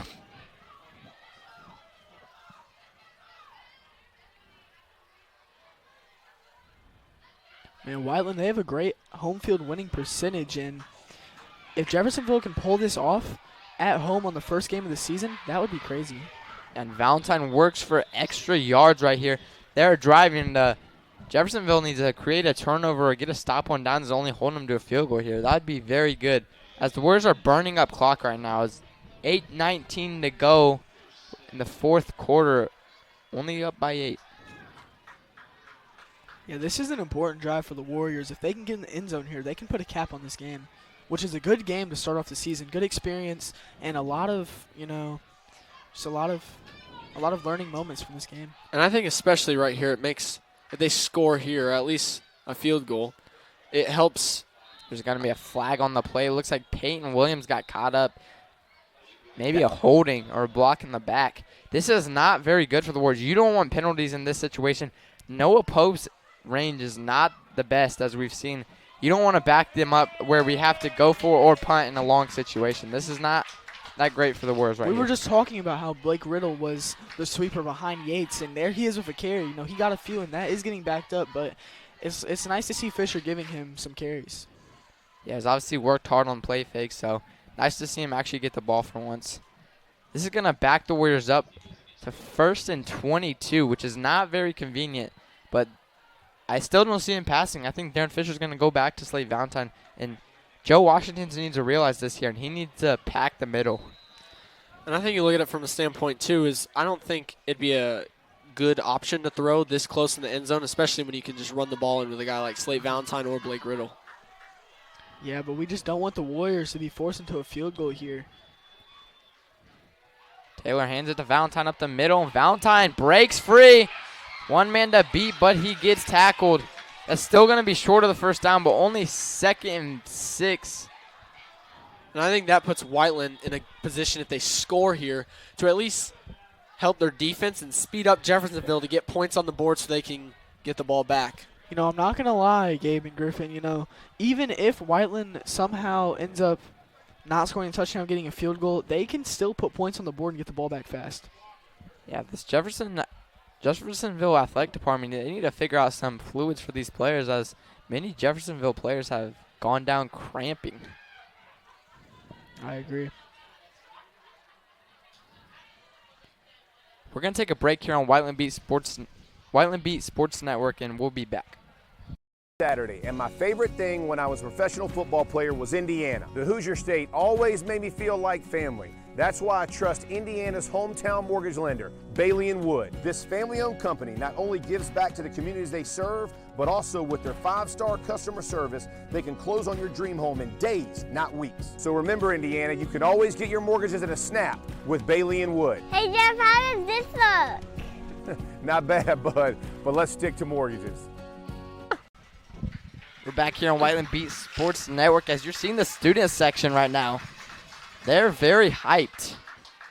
They're just hoping the Warriors come off with this win. And the player that went down right here is Tucker. And obviously we've seen a big part of him in the first half, but not much in the second half, but still definitely a key player for them. Yeah, now that Whiteland has to put in something to stop Holloway, you know, Tucker and Braden Gray, they could be big parts. Braylon Gray, correction. They could be big parts of this, you know, passing offense for Jeffersonville and Rico Wright.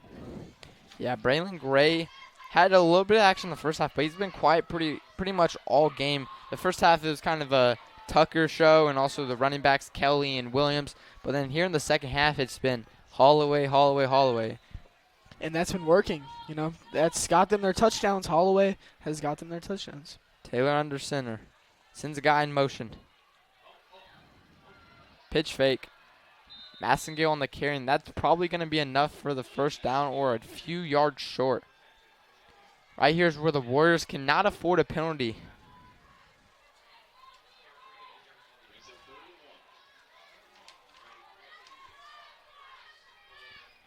They're probably going to go under center right here with Ollie Taylor and try and push the pile. Yeah, we're hoping no penalties here to knock this off, and it looks like they might just run this ball here. Yeah, it looks like it with ball's handed to Slate Valentine, and he's going to get the first down, and he's going to get to the corner. He's not going to get it, though. Stopped around the 6-yard line. It's going to be first and goal. And I think this is actually what you want to do. I mean, they were just at around the 15 or the 20 at the 8.5-minute mark, and it is 6:44 left. So I think if they score here, it puts Jeffersonville in a very difficult spot and helps their defense out a lot.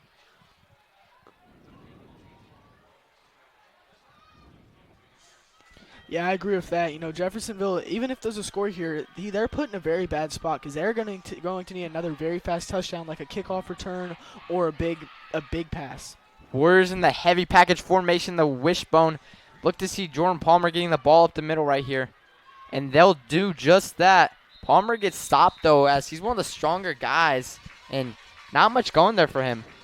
Yeah, I feel like Jeffersonville just really needs to force some type of fumble miracle here to get them back in the winning position. I know a lot of you don't want to hear this, but it'd be cool to see Jeffersonville get a stop right here and make Noah Pope kick a field goal.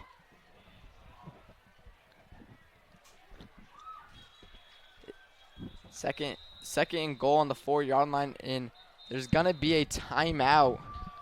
You know, Griffin, I don't think we want to see Jeffersonville here. You know, Whiteland, man, we've seen them do it so many times. If we can just see Slate Valentine punch in one of these touchdowns, that would be phenomenal. We're going to take a break here on the Whiteland Beat Sports Network, and we will be back.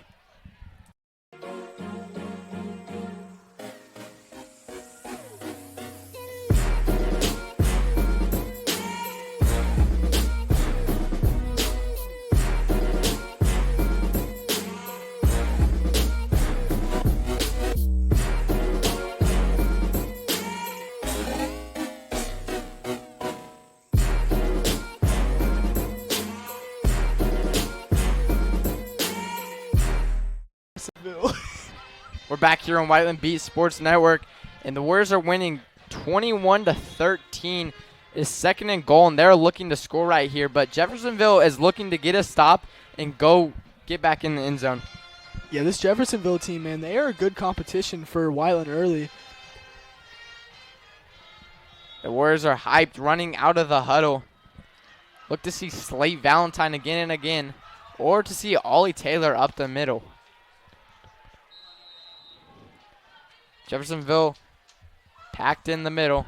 Yeah, tossed to Slate Valentine, and they are not ready for it. But there is going to be a penalty. Not what the Warriors were wanting. Yeah, Gabe, can you tell me a little That's bit more going to about back the Warriors up, and that might just have to make them kick a field goal. Gabe, can you tell me a little bit about how the impact of Cameron Holloway has been on the offense of Jeffersonville today? I mean, you got a guy like him, 5'11", 155 pounds, very fast, very elusive, can make plays, has good hands, has good chemistry with his quarterback. You know, that makes a very big impact in the game. I agree.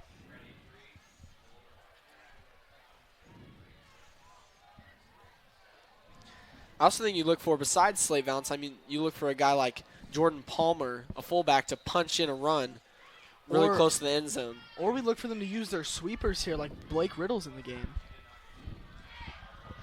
Goes in motion. Ollie Taylor's going to fake it, and he has the ball in his hand. He's about to get smoked by a D-end. And the pass complete to Blake Riddle, and he's going to get in the end zone. Ollie Taylor, first passing touchdown of the season as he gets drilled. And we were talking about Blake Riddle's impact on this team, how his first game here, and he's already a big player, and Fisher trusts him, and that's a touchdown right there. Yeah, and for Fisher to trust him in a long formation when you need a bunch of yards, and first year playing football, Fisher to trust him, I think you go with your guys. Go with what play you think will work best. And on for the extra point, you have Noah Pope again as he is 3 for 3 on the night with extra points. Caden Lee, the holder again.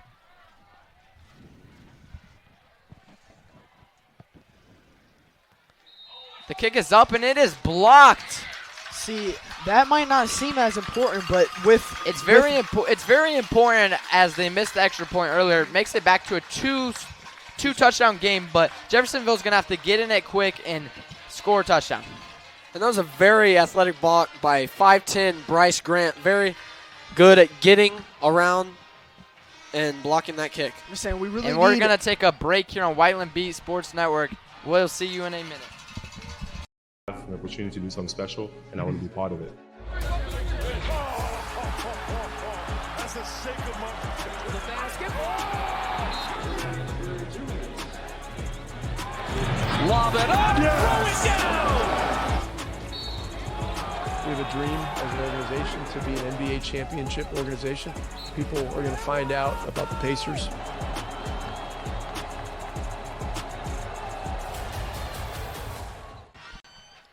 And we're back here on Whiteland Beat Sports Network, where the Warriors just have scored a touchdown. Ollie Taylor to Blake Riddle. And as Fisher said, we might not open up the pass game, but that is happening now. Jace, what are some things you've been seeing? You know, we have seen some distrust here with the 2 interceptions thrown by Ollie Taylor, but with that touchdown, there's some new gained trust. He has 3 touchdowns this game, and he has been, on senior night, a big impact. Yes, that is true. 3 touchdowns on the night. 2 rushing and 1 passing.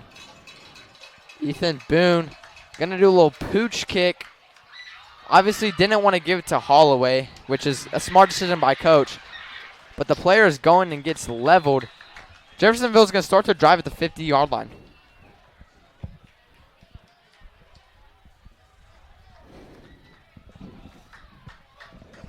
We're going to see Rico Wright come out again, which is a smart decision by Coach Joe Washington.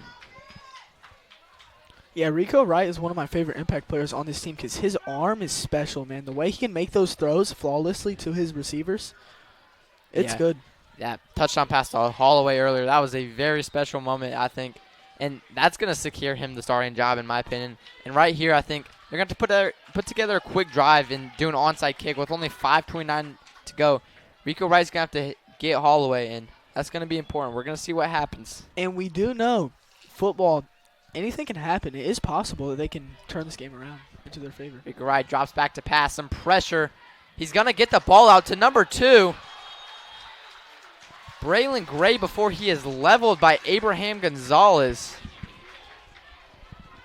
An absolute monster of a tackle. Yeah, just came from the backside as he made a nice move, but then leveled. Yeah, we were talking about Abe Gonzalez earlier, how he has got run before in the past last year, and he hadn't made much of an impact this game, but that is a big tackle on a speedy receiver. Yeah, and I think Clemmy's going to keep a close look on Holloway, make sure. Honestly, we don't have the most athletic corner, I would say last year, Andrew and Kaligbo, an athletic corner, but we have some smart corners that can stay in their coverage. They know the guys. game. Rico Wright shuffling around in the pocket. Nothing to do with it. Throw on the run, and it's incomplete, just over the head of Jacob Landtrip. That was Ashton Davidson on that breakup. Great way to read the quarterback and deflect that pass. Yeah, Ashton Davidson not listed as the starting middle linebacker. It's actually Henry Teagon, but Ashton Davidson, a senior. They're trying to get him in because I think him and Henry Teagon are just as impactful as each other. But when you're talking about the passing game, you want the faster guy, and that's Ashton Davidson. Yeah, in my opinion, man, a guy like Jacob Landtrip on Jeffersonville, he hasn't been getting much run. It looks like he's sitting around wide receiver 4 or 5 in their depth chart, and I feel like you got to make that catch if you want to, yeah, and it's put because yourself up. They're dealing with some injuries. Pass is complete, and he's gonna get out of bounds, I think, but the clock is stopped for right now. Yeah, Griffin, talking about the injuries, on the injury list, they have number 6, Jaden Berkeley, who is a wide receiver and a senior. That's bad for him, and he could have been a big impact player in this game. Let's not forget about him. And the fans are not happy about that. They think it was a late hit. Braylon Gray, I mean, we talked about how in the first half he was impactful and been quiet, and then as of this drive, he's been thrown to twice now. All the way on the right side, Rico Wright. Holloway's gonna run. Ashton Davidson. A blind side block on Ashton Davidson. It looks like he is hurting in the ribs, but that is unseen by the refs. And his coach is confronting Robert Tucker about that tackle and just letting him know you can't let that do again because they got away with it this time. Yeah, they will not get away with it. I like Coach Joe Washington. A very good point in the coach's standpoint, taking Tucker out because that's something he is taught not to do, and obviously you understand that. And I think they're actually going to back it up, so they did pick the penalty up. Although that play was not successful, as you've seen, that's the first time we've really seen Rico Wright use his legs and scramble. Yeah, he's a very big quarterback, but let's not forget, he might not be the fastest. I think Thomas was their runner, and Rico Wright actually was limping on and off the field. Like, he must have got hit pretty hard. Yeah, a lot of these guys having muscle pulls, it's something they have to rekindle as a team. Miscommunication and I haven't talked about it a lot. We haven't talked about it a lot at all, but the O-line for Jeffersonville has not been very great. Abe Gonzalez has been getting some good pressure. If you watched the last play, he was pushing the guy back, and he was just in Rico Wright's face. Someone else besides Abe Gonzalez, we've seen someone like Aiden Schaefer get in the backfield and make some plays. Yeah, and that last tackle there was made by Brandon Dyer. It was a big hit. Yeah, the pass was incomplete. It is second very long. Rico Wright drops back to pass. He's going to launch one deep. Does he have anybody? And Jonah Upchurch makes a play on it and it is deflected. That's going to bring up a 3rd and long. Yeah, they just have to keep on taking shots here, Rico Wright does. And I just say you got to get it to Tucker or Holloway because those are your guys. I feel like Whiteland's really made it a focal point to stop Holloway because with his speeding into open field, he can make defenders miss. Yeah, and obviously Whiteland's defense is a 3-4-2. So that means one of the linebackers is going to be coming up and blitzing, and you're going to have a safety replace. That means you need to get over top of the safety and get a post maybe, a post or a corner to one of your faster receivers, and Rico Wright just has to hit it. But for all that to happen, you need the offensive line to be in help. Drops back to pass again on 3rd and long. He has some pressure, and he's taking off. He makes a nice move. He's going to be short by about 7 yards, but they're going to have to go for this with only 3:35 to go. Again, as we've seen Rico Wright, more of a passing quarterback, but we've seen in times like these when you have to get points and get up the field quickly, we've seen him be a very dynamic quarterback and run. Yeah, at the beginning of the game, we didn't know what to think about him. A senior quarterback starting out as the QB number 2, and now he's come in and really made an impact for this team. I don't think we see him off the field the rest of the season. And Rico Wright going to break the huddle. The clock is running with 3:03 left to go. 5 on the play clock. He better stop the ball. Yeah, if Jeffersonville can get these points fast, they need to save these timeouts. Referees aren't paying attention, but he got away with a delay of game. He's going to get the 1st down to Holloway again.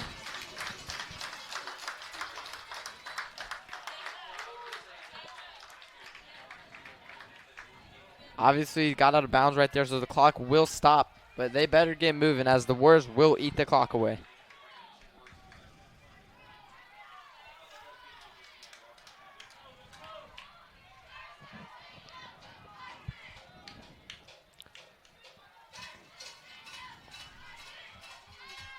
Right, snaps the ball, only looks right.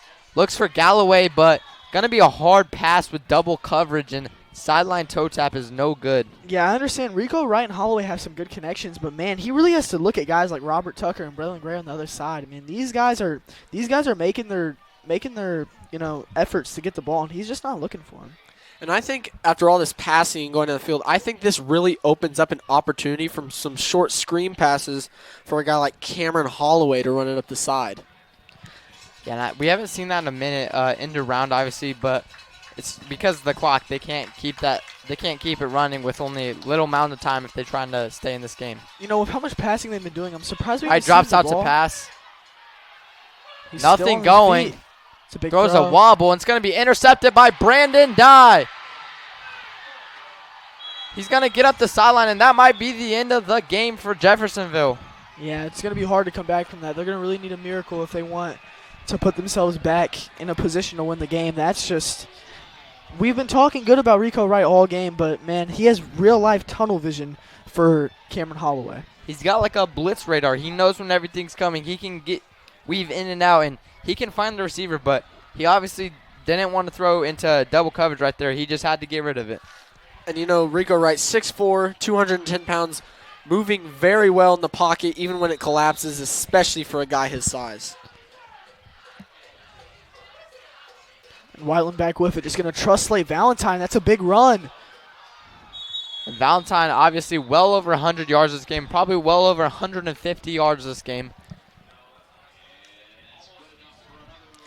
I think a big thing to look at here is, I know there wasn't many pass opportunities, but I think that one short pass is something you could look to and expect in coming games, because I feel like that worked really well, especially against teams who expected it to go up the middle. Yeah, we've seen Eli Taylor and Elliott Massigo come into the game here. We haven't seen them very often. Let's see if they can make an impact in this play.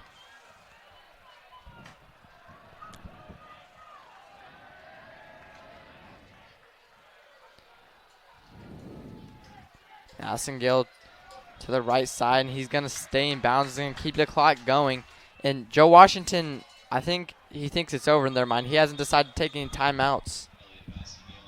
He's going to take one now, but it's kind of late. Let some time run off the clock.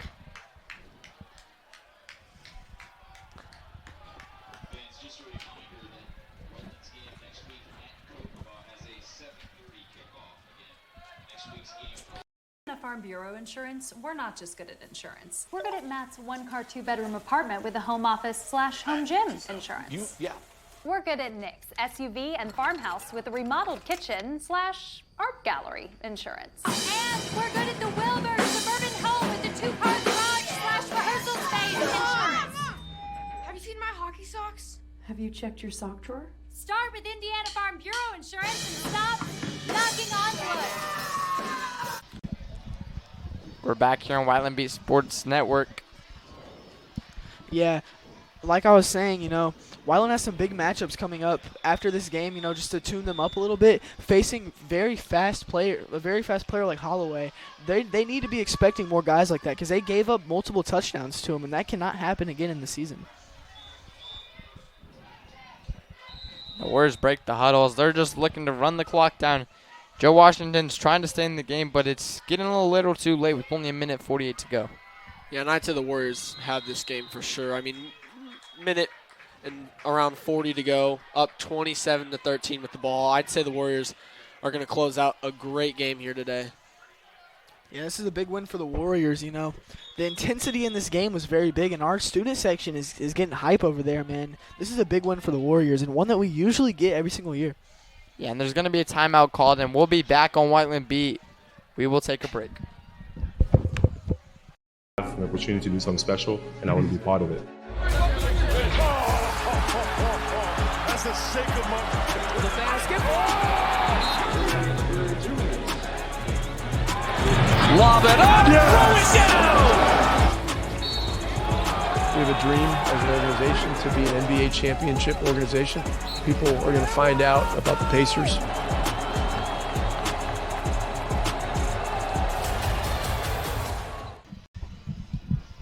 We're back here on Whiteland Beat Sports Network as this game is almost over, but Whiteland leads by 14 with 1:20 to go.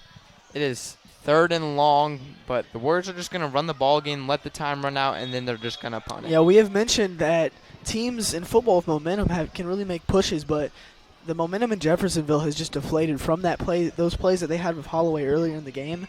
Flags and miscommunications have really costed them this game.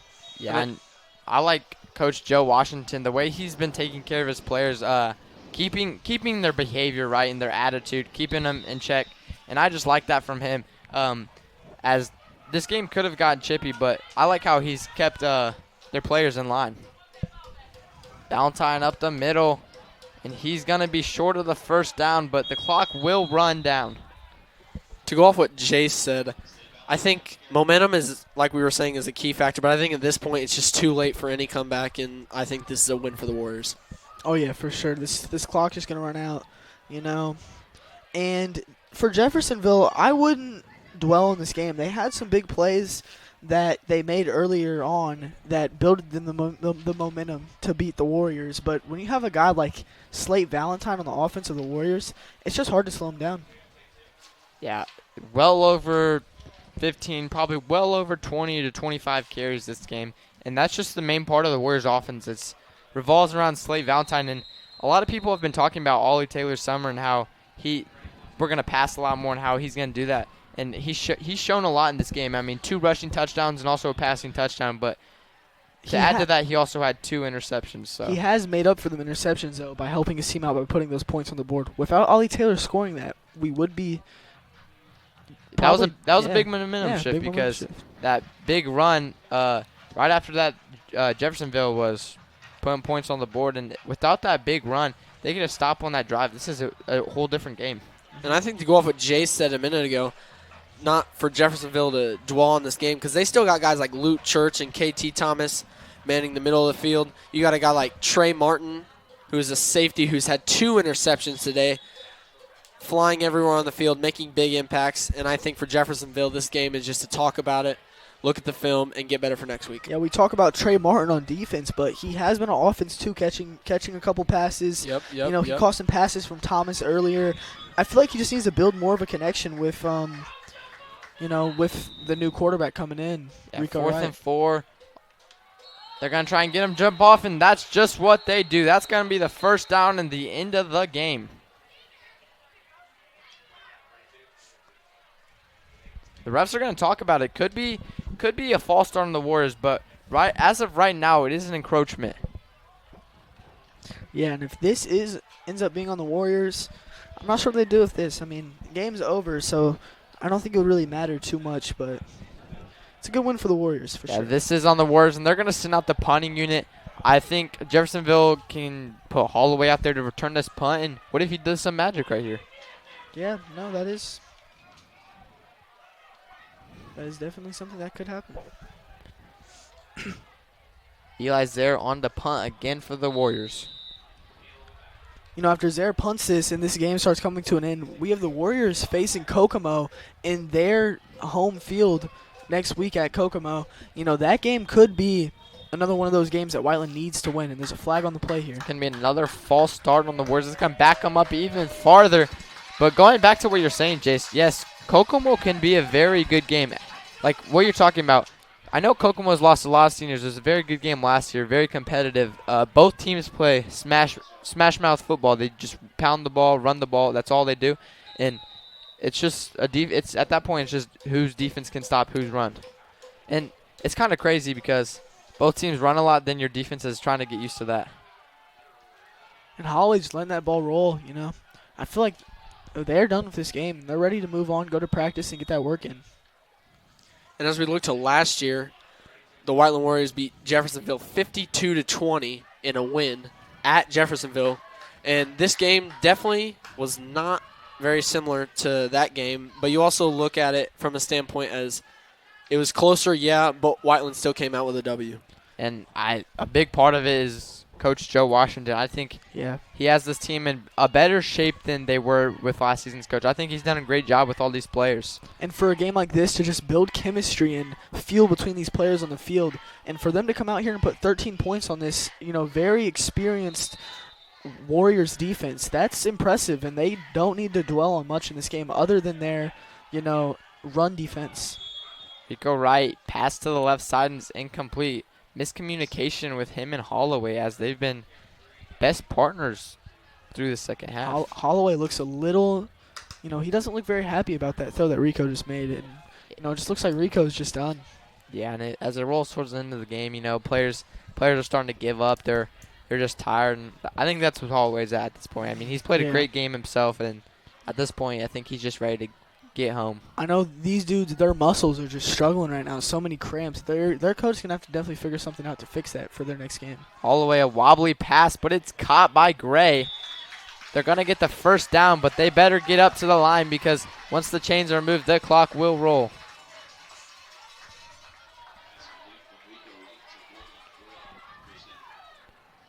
$18 seconds left. Wright's going to take the snap. Wide receivers are giving up on him.